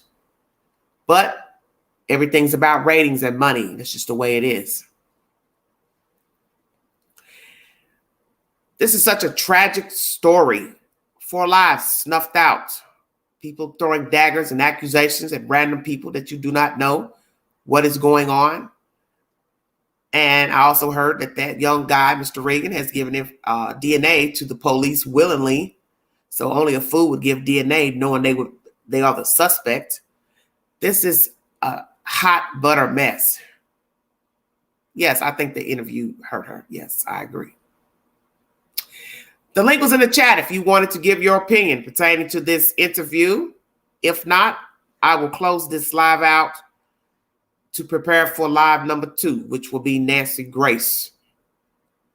Assertion with her guests pertaining to who was a target, if the house was a target, incel perpetrator, random perpetrator. And then the third live will be pertaining to the Goncalves interview, which I'm sure the police is possibly not happy with. Lord have mercy. What a mess. Most major news networks do not pay for interviews, but other type of articles such as Daily Mail, TMZ, they will pay for your commentary.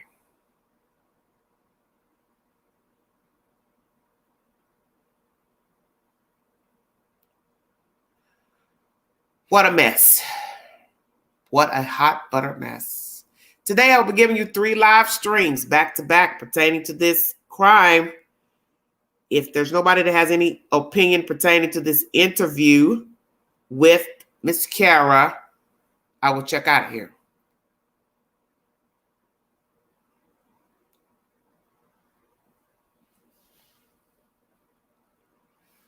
Yes, it should be in the chat, Vanna.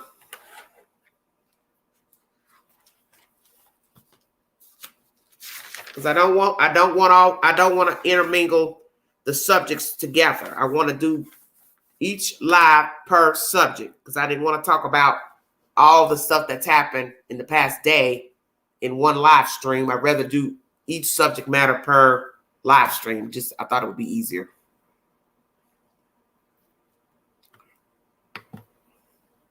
Because when you start talking about this case, people will start talking about everything but the title of the video. And I wanted to stick to just the title.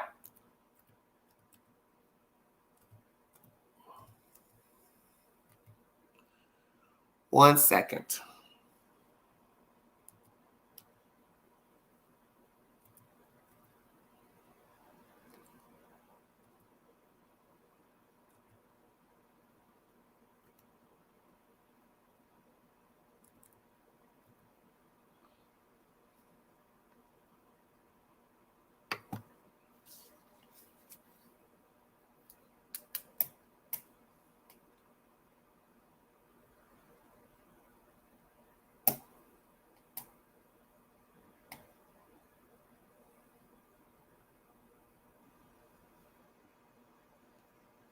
Yes, 3 live streams. The next live stream is pertaining to Nancy Grace. We're going to chop up what she had to say with her guests. And then the third live stream will be the Goncalves news interview that they've done pertaining to his feelings about this case and any other new updates thereafter. Where you calling from, Vanna? Memphis, Tennessee. What do you have to say about this interview with Miss Cara, ma'am?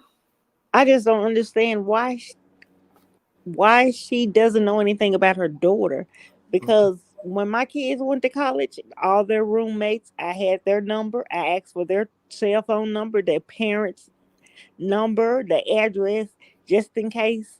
I just don't understand what's going on here. I think you do understand. Yeah, I mean, but me being me, yeah, I would have. But see, that's the whole point of this story. Is that this is what I keep trying to make everybody understand. We do not know these people. We don't know the kids. We don't know their interactions with other people. We don't know what they were doing. We don't know if they offended somebody. We don't know if they had problems with each other in the house, other roommates, the neighbors. See, as Nancy Grace said, that's why I'm going to do her rendition.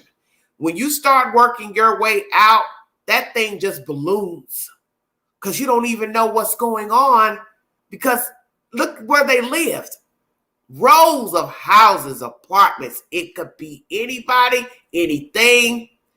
You just don't got no idea. And the mother, she obviously didn't have a relationship with her daughter because, listen, even if you don't know if your child registered their car to the new state, you wouldn't know what kind of damn car they got. I sure would because, I purchased that vehicle, so I would know everything about it. Yeah.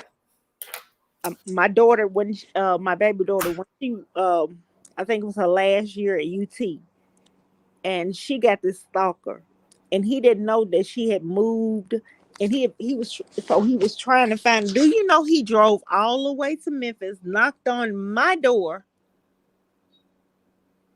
looking for my baby daughter? Okay, so you live in Tennessee, the bottom part of Tennessee. Where was your daughter going to school, or just give me the location of the town? UT Knox.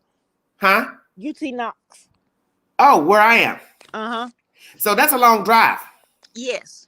But he came over here and she's never had a problem with him after that.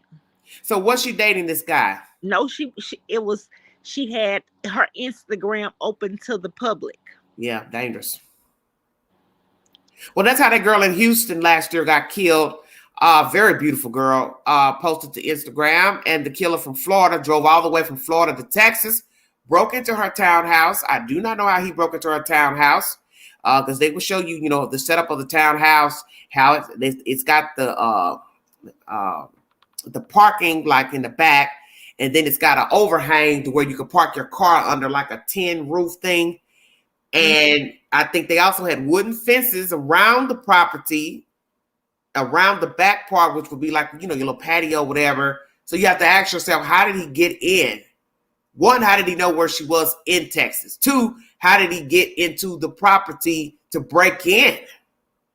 So then people started, passing rumors. Oh, maybe she dated him. Maybe it was a hookup. Maybe it was a, prostitution situation. I mean, I don't know because I don't know her. And that's the whole point. If you don't know a person, you can't say. But the sick part is he got in that house. He wrote all type of crazy things on the wall about how much he loved her. When they went upstairs on the top bedroom floors, he had scribbled all on the walls his mad love obsession for this girl.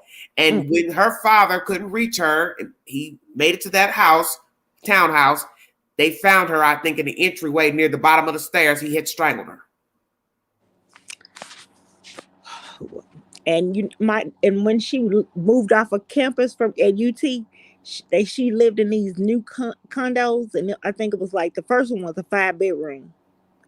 And some of her roommates, they would just give the keypad for anybody to come in. So they had keypad too. Okay. And I was Hillary. Let me not call her name. I was like, baby, go call maintenance, and so they can change that number.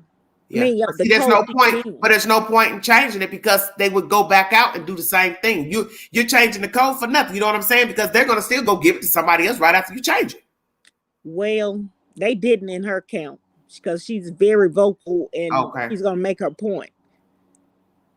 And that didn't happen. They had before, but it was bothering her. It took a while because she was like, people were living in that basement. And I was like, this got to stop because we paying, whatever it is, and people are living in there free. Oh, yeah. She just got fed up. See, that's the point I'm trying to make about people. You let Tom, Dick, Harry come in, right?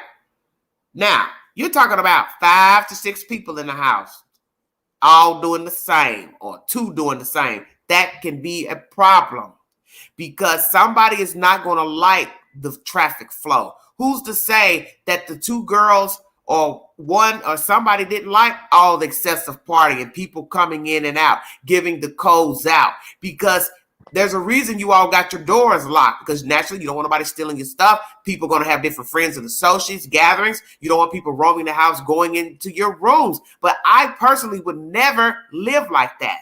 That's what I'm saying. Everybody's different. I don't want to share my space with you. I don't want to hear you talking, cussing, fussing, mad, just like you ain't gonna want to hear me doing it.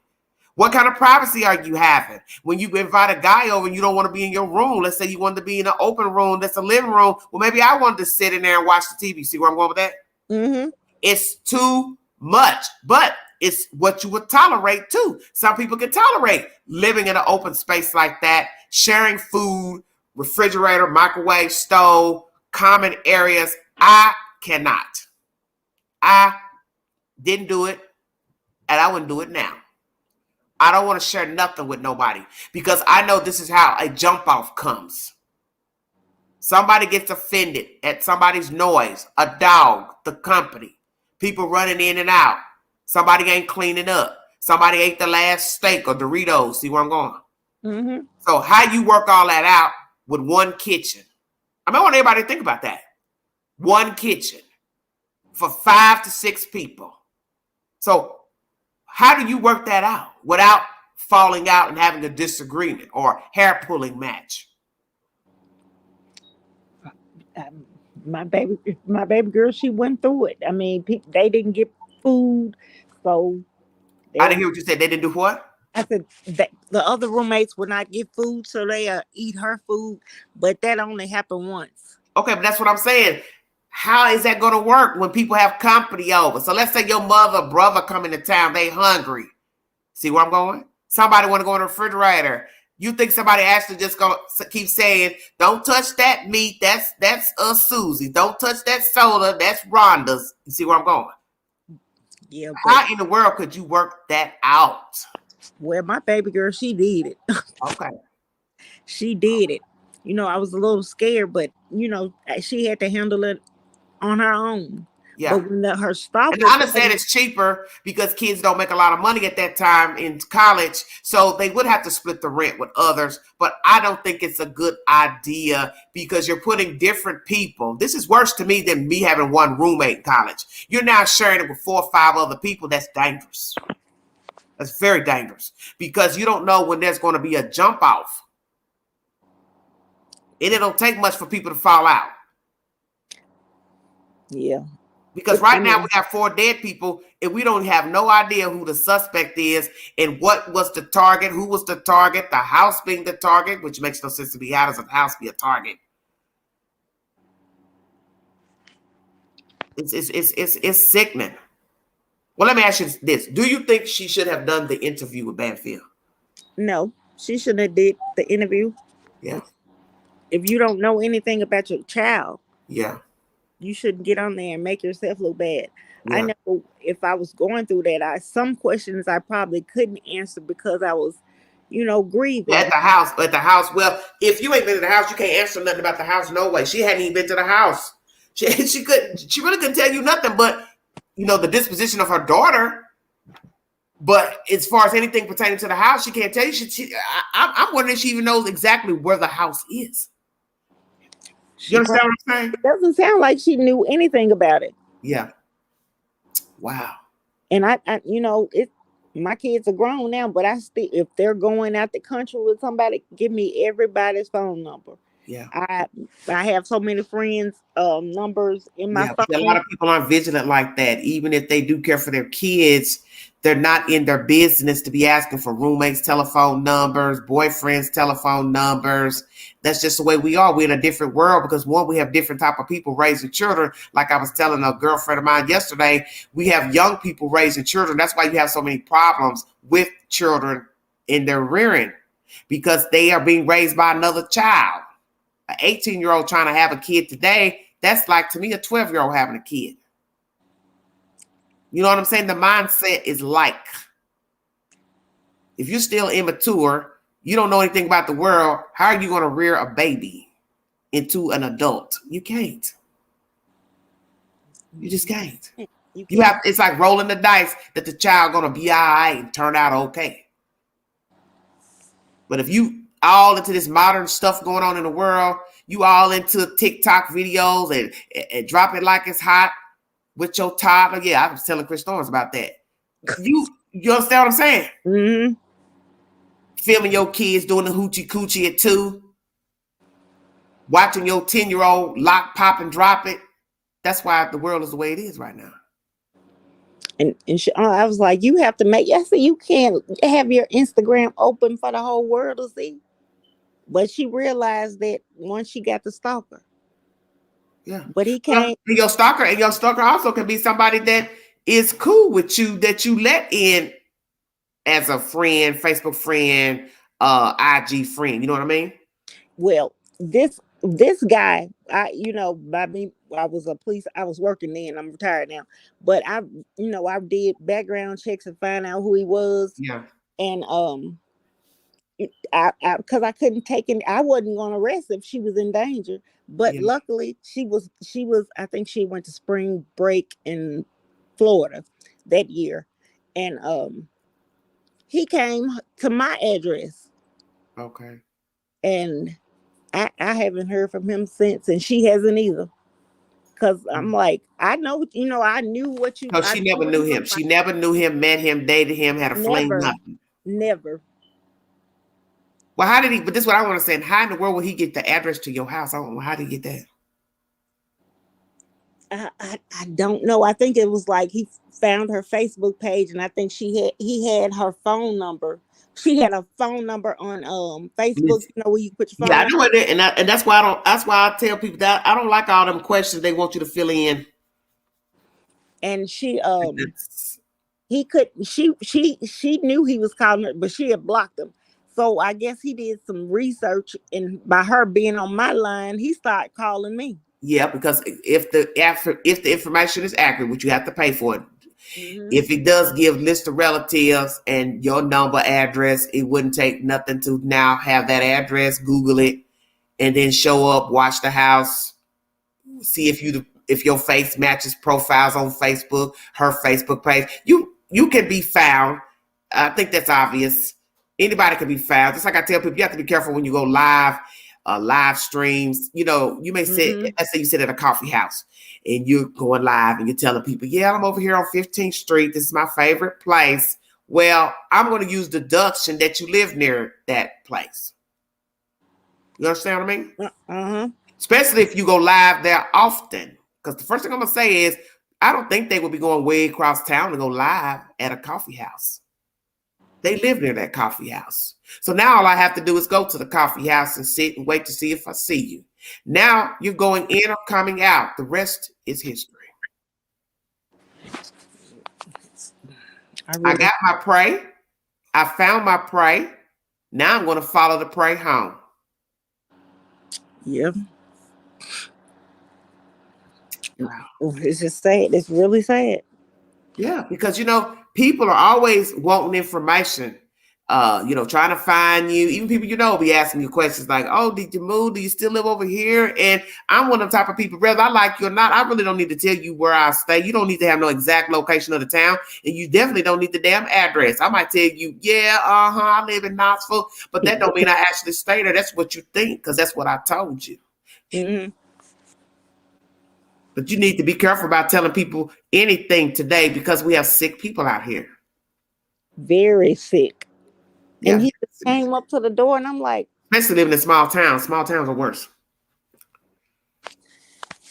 But well, what did you say to him when he came to the door? I already had got his tag, the color of the car and all that.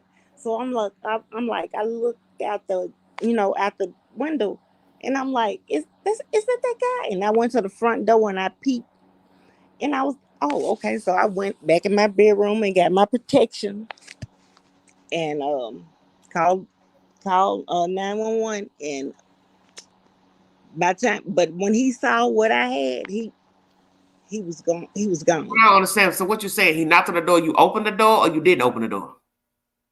I opened the door once he was back in his car, and I came out with my weapon. And so how did you assume that he was the guy that your daughter was talking about? because I had already pulled all his information. I had got all. Oh, when she first was talking about who he was. Yeah. She didn't. It was, she told me about it, and I was working then. I wasn't retired, so okay. So you was an officer. Okay. And so was he sending her messages through the message system? She said he was all on Instagram, but she Okay, brought so he was messaging her.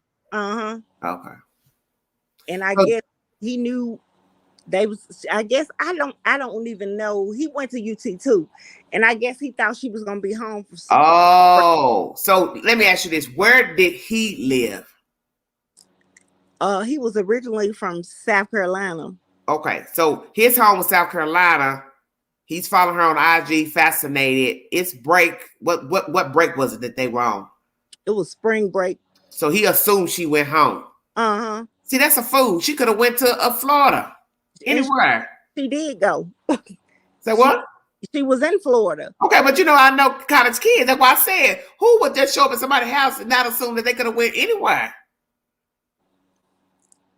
He did the right thing. He did the right thing. Lord have mercy.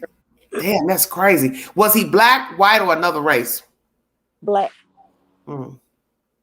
What did you learn about his background check? That he's stalked many people before. He's been arrested for it. All this was during the stalking of your child. Damn. What was the recent arrest at the time when you did the background check up until he showed up at your door? He was this other girl. It was like 2 months prior. 2 months prior. Wow. And where did she live? She lived in Memphis, but she went to Middle Tennessee State for college. So he's at UT stalking a girl at Middle Tennessee State. So was he going up there bothering her or just stalking her on the IG or Facebook? He was stalking her, sending her messages. Her and my daughter went to high school together. So he went to high school with your daughter? Huh? He went to high school with your daughter? No. The other female, because from Middle Tennessee State. Stalking her, she went to all her friends. If somebody stalking them, and so happened one of her classmates said that he was stalking her too. Oh wow! So he's a sick puppy. Where do you think he is now? Do you know where he is now? I hadn't checked. I mean, I just left it alone once I did what I had to do. Okay, so how long did all this went on? Oh, this is probably about 4 years ago. Okay, so your daughter's grown and on her own now. Okay. What's the sad thing is that he's possibly going to metamorphose into the person that will stand outside the window, and then after you're tired of looking in the window, you're going to make your way in. Well, he won't go. Because they go in stages, say this.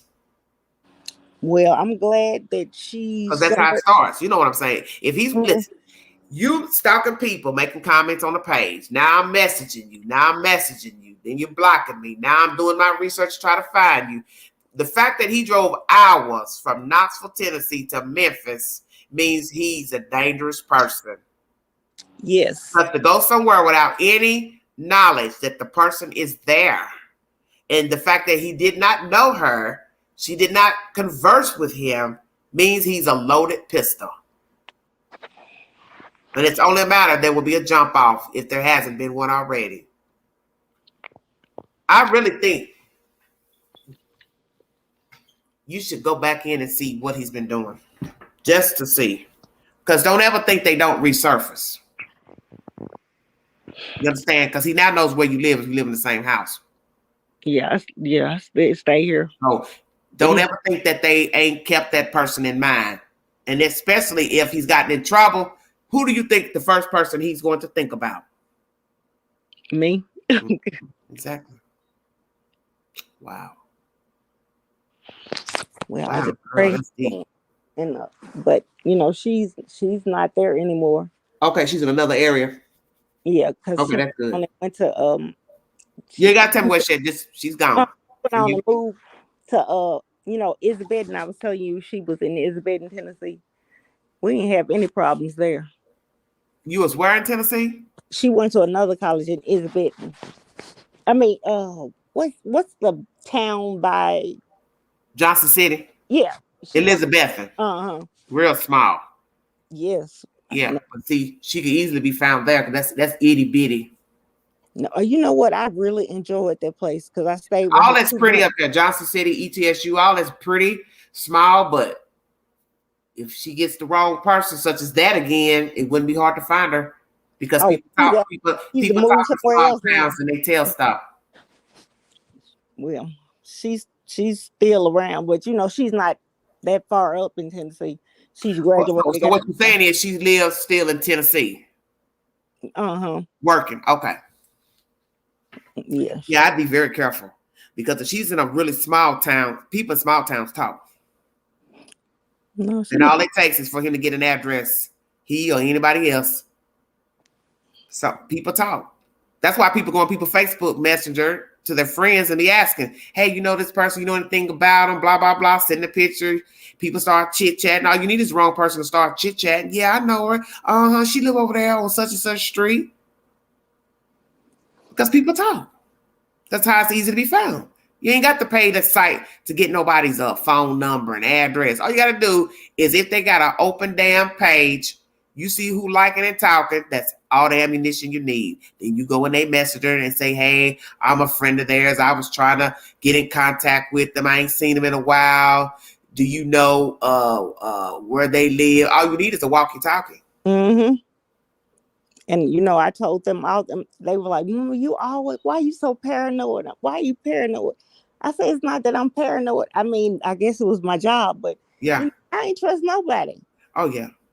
Oh, because I didn't know if you coming up on me. I'm like, hold up, I don't know if I arrested you or not. And you in the worst place in America right now. Chris Thorne's got his car stole the other night. No, I don't know. I don't know him. I shared it to my page. Yeah, somebody stole his car at work. What area was it? And he was outside of Memphis in one of them nicer towns, Cordova, or one of them places, and they stole the car. But I think he said the cops got a general idea who stole the car, but he found it. He went out looking, he found the car. Oh, I haven't been to Memphis since 2005, and I don't plan to go back. I don't. Look, I got lots of relatives down there, West, Arkansas, Mississippi. I don't have no plans of going down there. No, I do not. You can come out. I'll make sure you be all right. I just, and even, what's sickening is that was a place where my mother, back in the day growing up, she would say, if I ever had to live in public housing or the projects, she would say the projects. If I ever had to live in the projects, I would move back to Memphis. That's something she would always say when we were children. I would move back to Memphis. And I understood why she said that because, naturally times start changing, people start changing. And at that time, we revered the South as a quaint, quiet place to live. Well, Memphis probably was a quiet, quaint place to live, the late 70s. It's not anymore. It's not anymore. It's off the chain. And I know about what they be doing in Memphis because I keep up with the stuff. That's why I post stuff to my community board. I mean, I talk about stuff in Memphis a lot, but I keep up with the crimes down there. And it's something all the time because it wasn't even 2-3 months ago they were stealing cars from one of the government agencies down there. They went and breached the fence and got in and stole the people. Broke in. And I think I mentioned that in one of my lives. Service. Huh? At the Internal Revenue. Yeah. So if you're willing to break in on a government site and steal, you don't give a damn about nothing. You just walk on in and break the damn door down. And then the next week after that, they went in there and somebody shot in there. And I was like, what? Oh, no, I hadn't heard that. But so that's why I did briefly information about different people, neighborhoods where they're getting their cars broken into. And that was a part of my story was the IRS. And I just said to myself, this is war. Because most government places are sacred. You know that they have security cameras and all that. So I think what they did, if the property is real big and it met to the street, they went in some type of way from, near the street and cut their way through. But it still don't make no sense that once they got on the property, there should have been some sensors or something. Well, since they moved to that new building off of Shelby Drive, it just hadn't been secured because my mom, she retired from there. Okay. But it's the people at work were saying they need to cut the trees down. Yeah. But they didn't cut the trees down until after they had broke in. Yeah. There were a lot of car thefts around that time when they breached that building, that property, and was breaking the people's car windows and stuff out. I thought it was sad because there was one guy, it was a white guy, he was talking about how many times they had broken into his car, and a lot of the trucks were, it was SUVs that were parked. They all look similar, parked side by side.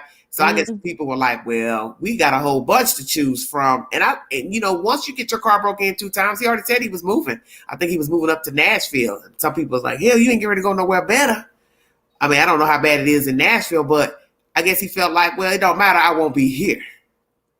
I think it's I better. won't be in Nashville Memphis. is better than here. Huh? Nashville will be better than here. Oh yeah, I'm sure it is. But as most cities grow, they get crime. They get crime. Well, you want to say anything else before I check out of here? Because I got so many lives to do. I got 2 more lives to do. I'm gonna take a break. But what would your message be pertaining to this storyline, this plot, this interview? Where you see it going? Keep in touch with your kids. Know who your kids are with. Get phone numbers, addresses. Yeah. And if they have any problems with some of the roommates, Mm-hmm. you know, go tell your children to go to the management and let them know what's going on. Yeah. Do you think that could have been an issue, that the girls were not getting along in the house? Possibility. Because my daughter went to UT. It was 2 sisters in there in one room. One was on her floor, and then one was on the middle floor. It was like the house had 4, you know. Yeah. So they used to have parties and stuff, and my daughter would go down there and break them up. Oh, okay. And tell them to leave. That's dangerous too. But you know, it was, you know, I guess they kind of feared her because you know how they say we are crazy. Yeah. But she put a stop to that. Yeah. Because they was just letting anybody come in. Yeah. Well, do you recommend young people rooming together in an apartment where you got 3-4 bedrooms? I wouldn't recommend it. Have to share a common area, like, you know, I wouldn't do it. And living rooms, kitchens. I wouldn't do it. I mean, I think it was too many. Don't you think 6 is too many people in one house? Yes. That's way too many people.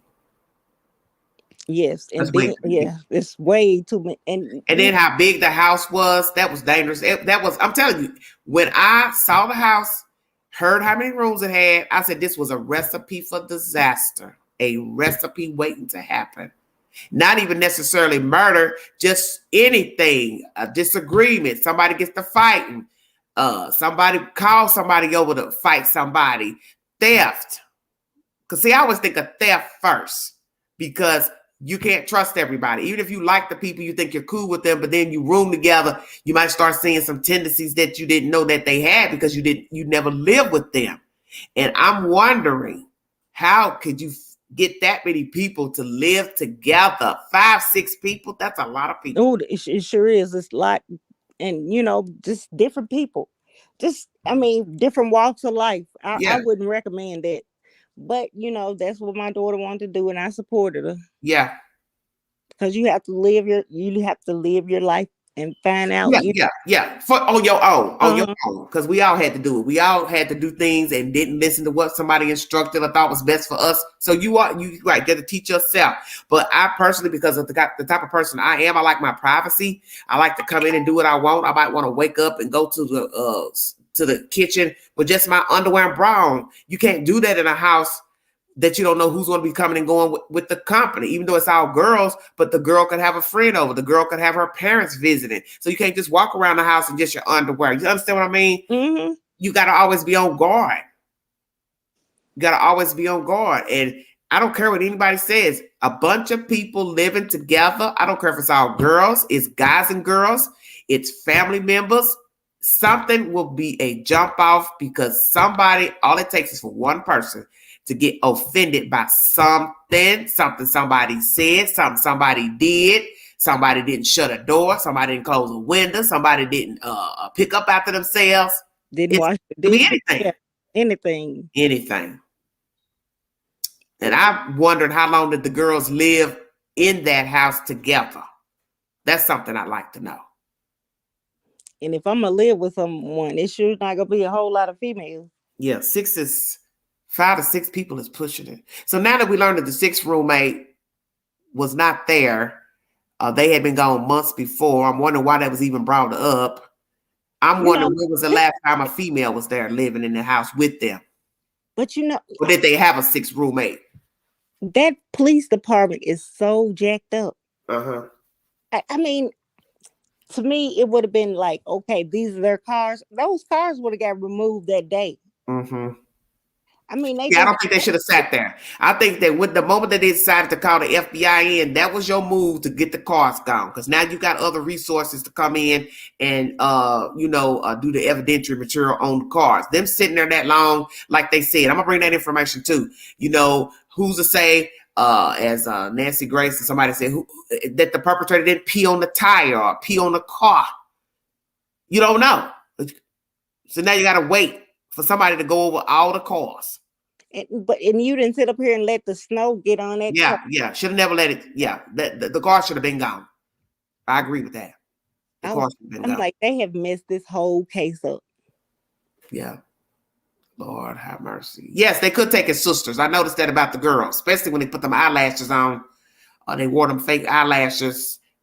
A person from afar could think that they were sisters. But I'm telling you, what troubled me the most, Vanna, is when I don't know if you watched my video I made the other day, where I show you the house from the back. Yeah, I watched it. Okay, and then you go to the front of the house.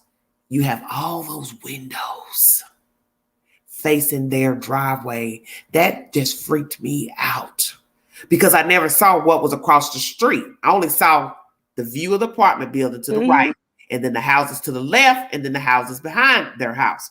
When they panned that damn camera to all those damn windows, I said, look at here.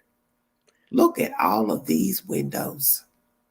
You could sit there for hours just daydreaming and planning. You understand what I'm saying?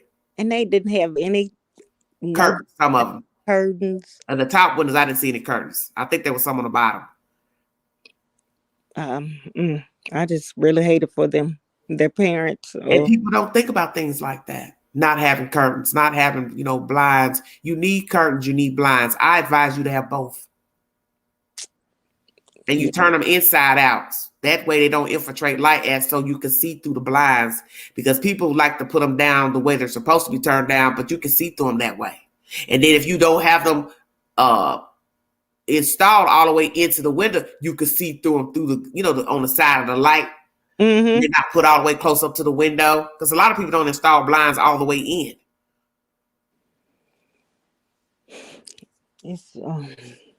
I just hope that this police department gets this right, because they need justice for these kids. Yes, they do. And the thing that people need to understand about this case, no matter what you think of the motive or the suspect, it will happen again,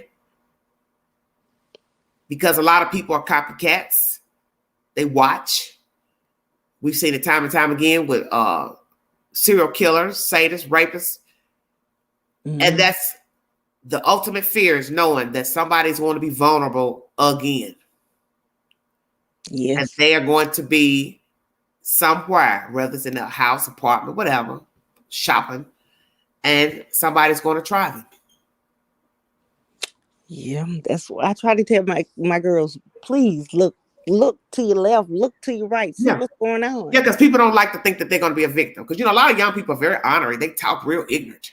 Oh, ain't nothing going to happen to me. I'm all right. I got this. You don't got nothing, because it's like them forward infiltrator. We don't really know who. We have no idea who is the perpetrator, whatever. You are no different. The day that the Reaper decides he wants to knock at your door or knock at your car window, what you gonna do?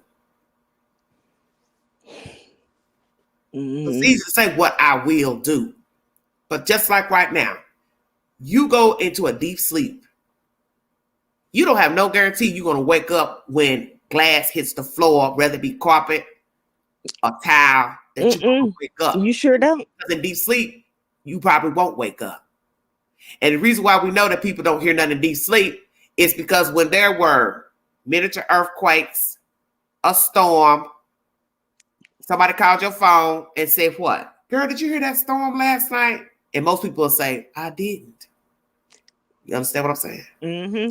So if you ain't hearing thunder, You ain't hearing nobody break no damn window out.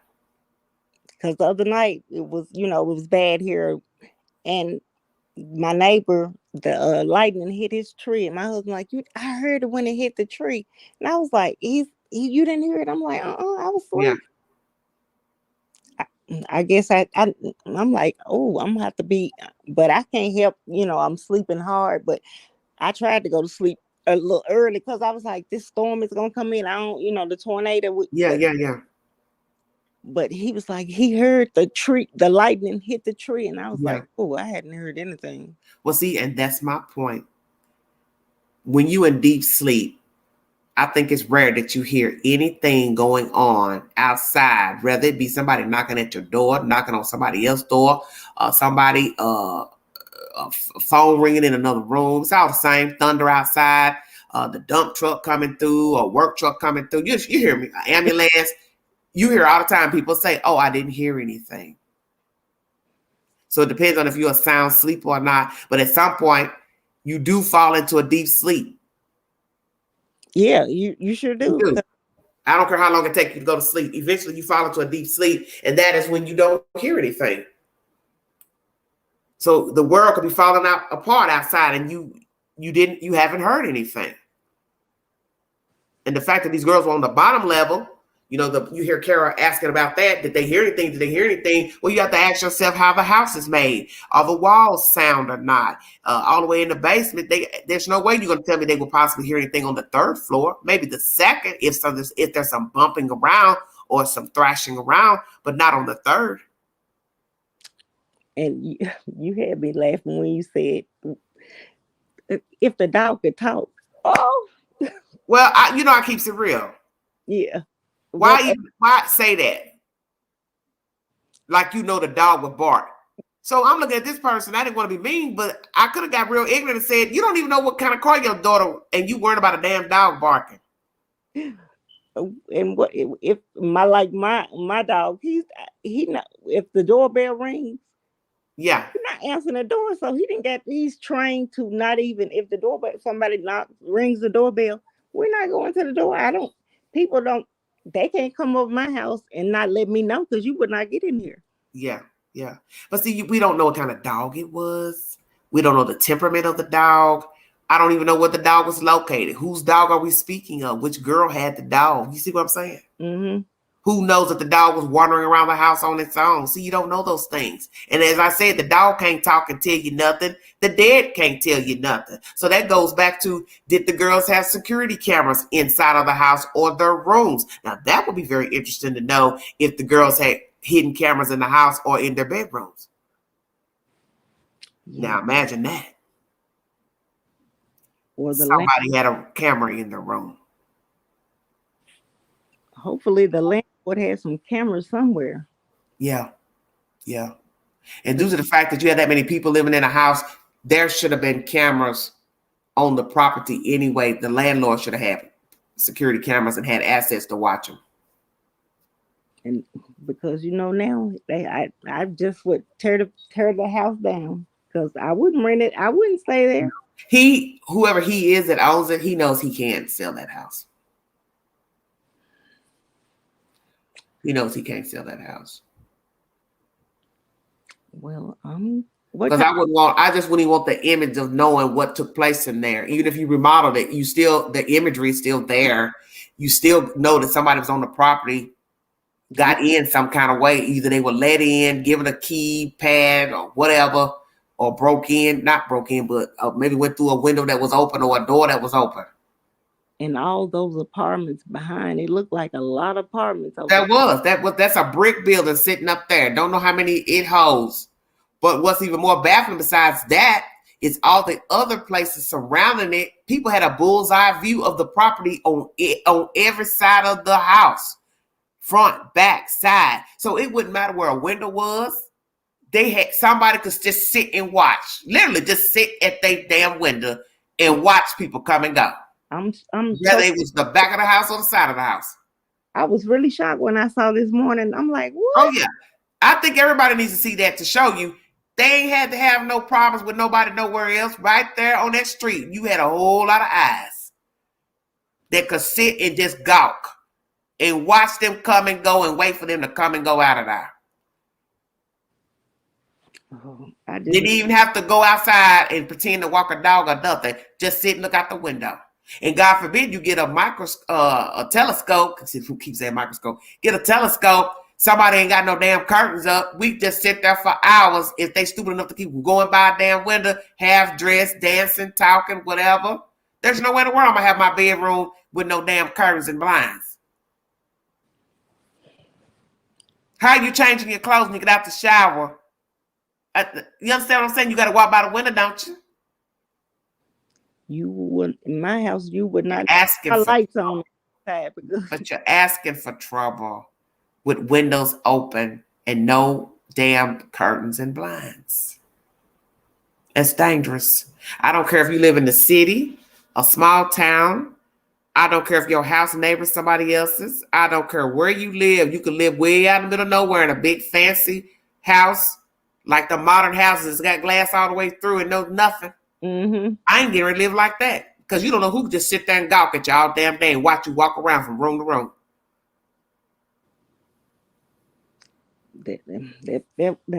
Oh, I'm glad I saw that. I was like, oh my God. All those, I just thought that house was right there by itself. Yeah, when they show you the area view, they had one house sitting to the side, then there was one behind that, then you probably had another house up on the hill behind that, then you had the apartment building to the right, then you got a row of an apartment building with a dumpster in the back and nothing but windows facing the damn street and watch the driveway to the house. You had a bullseye view if you lived in that apartment building. Yes, Callie, exactly. People are listening and watching more than people want to believe. Exactly. It's like living in an apartment. You're sitting up here ranting and raving, cussing and fussing about your toe, your back hurt, you're getting ready to get on an airplane. You don't know who just walked by and heard you talk. Mm-hmm. Oh, yeah, I'll be there. I'm going to be there at 5:45. Make sure you pick me up. And you made all your plans. You don't know who just was standing at the door listening to you make plans to go to Idaho or Utah or California. You're going to be gone for 2 weeks. And that's ammunition. It's ammunition. See, people don't think about stuff like that. Just like right now, posting that you in Mexico and you don't know that people may find your house. You live out in the middle of nowhere. I was thinking about a certain person I know on social media right now. They took their wife out of town to Mexico of all damn places. And I'm looking like, black folks coming back dead from down there. Why the hell is you going down there? But that's neither here nor there. You live out in the middle of nowhere. So now your house is unattended. And you posted your house on social media, dealing with your farm animals and this and that. See, people don't think. So we got to pray he's got a security system in case somebody want to play some funny games while he's gone. And what can you do? You're overseas, exactly. And I'm going to tell you right now, I would not be in Mexico. I don't give a damn.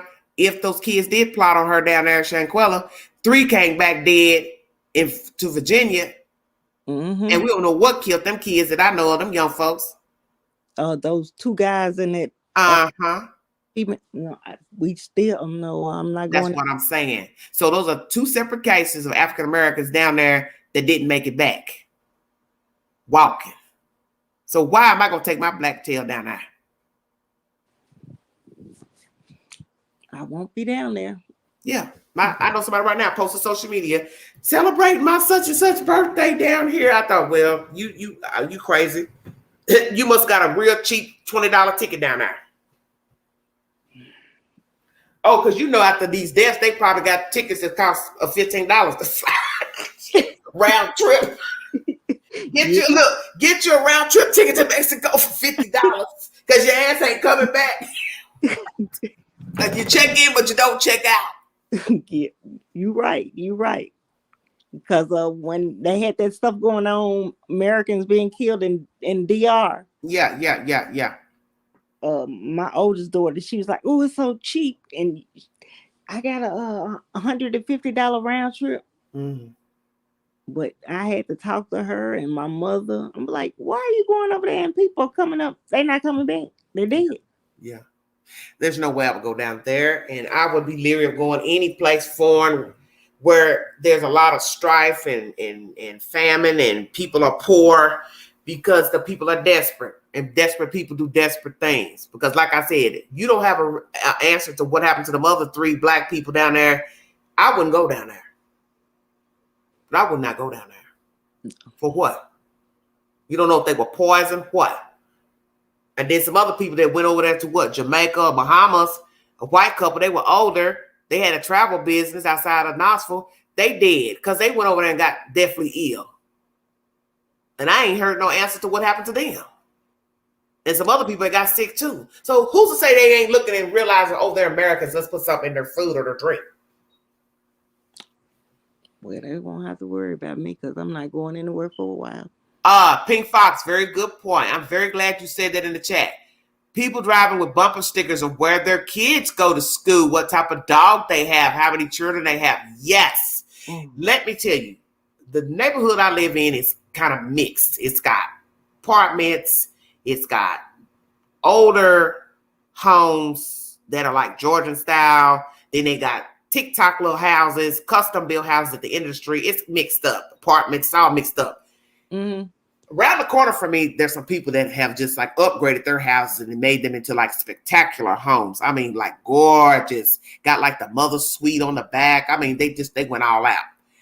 I turned the corner one day, a few months ago, and I looked at this house. It's sitting at the corner. It's got the wraparound porch, it's just like something out of the movies. Mm-hmm. This crazy woman got the nerve to show that she's a school teacher in the damn school on a little flag. Like support our, support this school, blah, blah, blah. Why do you have that in your yard? So now everybody knows you're a school teacher and where you work. Ooh. You don't do that. Ooh. I thought that was the stupidest thing I had ever seen in my life. I said, this heifer got this sign right here in the yard. Because I had stopped at the corner to turn on my street, and I'm sitting there looking. I mean, gorgeous house, just a beautiful house. Got this damn flag waving, telling us where she worked. I said, okay. Not in these times. Ooh, not in these times, no. I just thought to myself, this was the dumbest decision you ever made. You don't give people, you just can't tell people stuff about yourself. You have to be careful even in public when you're talking to the people at the register. It's the same thing. You know them. They know little things about you. You might be telling them problems you have in that, in the neighborhood or where you live. You don't know who's listening. Sure don't. You sure don't. You don't even know who's listening to you talk. Sure, that ain't got, when I'm driving, I don't even look at people's cars. I mean, do you know how many times when I was going out to the thrift stores months ago, I kept bumping into the same people in the same day at the next thrift store? Do you hear what I'm saying? Yeah. I go to one, I go to the next one. The person I just left from the last one is in the next one. I will leave and go home. But what I'm saying is they're doing like what I'm doing. Same habit. Let's go to each one, see what they got. But it just shows you how small the world is, 6 degrees of separation. We're all living in a small area. We're bumping each other to the same stores because we're doing the same thing. That's why you can be found anywhere for that very reason. It doesn't take much to find people, follow people, get information about people. People talk. Just like right now, when people looking for people, what do? They stop if they see you in the parking lot and they ask you, well, I'm looking for such and such. She's tall, she's blonde. It's my sister. And you don't know that person from Adam, and you'd be stupid enough to tell them, oh, yeah, she lives up on the 3rd floor. Mm-hmm. Or she lives across the street. That's why you can't tell people stuff when people pull up asking, do you know this person? I'm looking for somebody that drives a little blue Hyundai. Got a broke bumper. And you be like, oh, yeah, they live on the backside, blah, blah, blah. You don't even know who that is that you're talking to. You could be talking to their stalker or somebody coming there to blow their damn brains out. Yeah. You right. You right. That's why I don't. No, I do not talk to people. I mean, I'm in Memphis. The Oh, crime. we already know how y'all rock down. Ain't nobody gonna tell you nothing. You on your own. You better not even think about asking somebody. Do you know the person that lives in this house? Right? Hell no. You ain't gonna have me in court. Oh. And that's the reason why people don't give information to the police. One, for fear. Two, some just don't care, don't want to be involved. But today we live in dangerous times. People know each other. It's easy to retaliate. So that's one reason why people don't give information to the police, because they know they'd have to go to court and testify. And I get that. But the sick part is the person is roaming the streets free. And if it's not this dead person that they're inquiring about, it could be you or your family. Yeah. Thank you, Miss Vanna.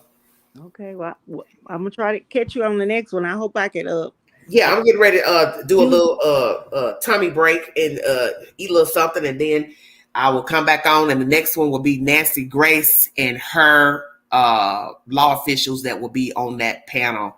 I want to chop up what she and they have to say. And then the third live will be the Goncalves. They have decided to sit down and do an interview. The wife and the daughter are speaking to the news. I think it's Brian Eden, and we're going to chop up that one.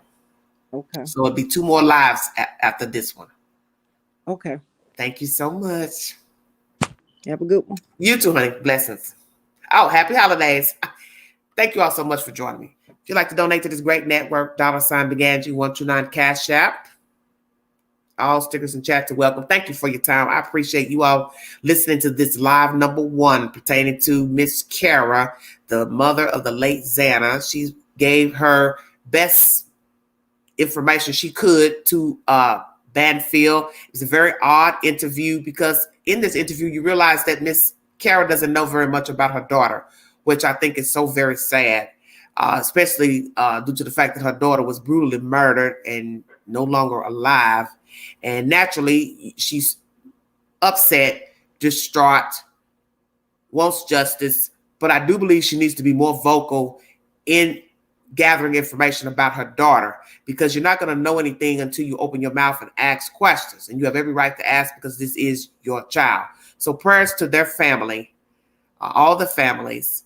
I will be back with live number 2. This will be pertaining to Nancy Grace's panel. We're going to chop up the motive, the killer, who was targeted, not targeted. Why does the police keep changing the versions? Is it because of the families talking to the news? Is this a tactical move to keep everything down low until they decide to tell us who the killer is? Do they have a profile? Do they have a suspect in mind? Is the perpetrator known to the victims or not? Neighbor, old flame, lover, ex-boyfriend, new boyfriend, new girlfriend. I don't know, because I don't know what these kids had going on. We're going to chop that up. The next live number 2. If you see something, say something. Be a part of the solution, not the problem. Mind the children. Please be aware of your surroundings. Happy holidays. While out shopping, do not gather your keys in the parking lot or at your car. Have those keys ready. Do not put anything on the seats, floorboards, everything in the trunk. Do not put things out at the dumpster, trash cans, so people know what you bought. And please be careful putting things on social media, because people are watching you and people are taking notes to what you're doing. Whether it's to do anything to you nefarious or not, people do watch and they gather. And you do not want to become a victim, because don't think you can't end up like the Idaho 4. Right now, we don't know the suspect or the motive. And 9 times out of 10, it was over nothing, because it usually is over nothing. Prayers for the victims and justice. If you like Christmas movies, please check out The Queen and Dolly Parton's new movie, I'm an Extra. I'm in the beginning of the movie. 2 shots, they say. I only saw 1 anyway. Please check out Mountain Magic Christmas, airing on NBC and Peacock. Thank you for the support, the kind words. God bless all of you. I'll be back for live number 2. This is Everyday Shenanigans. Talk to you guys in a minute. Thank you.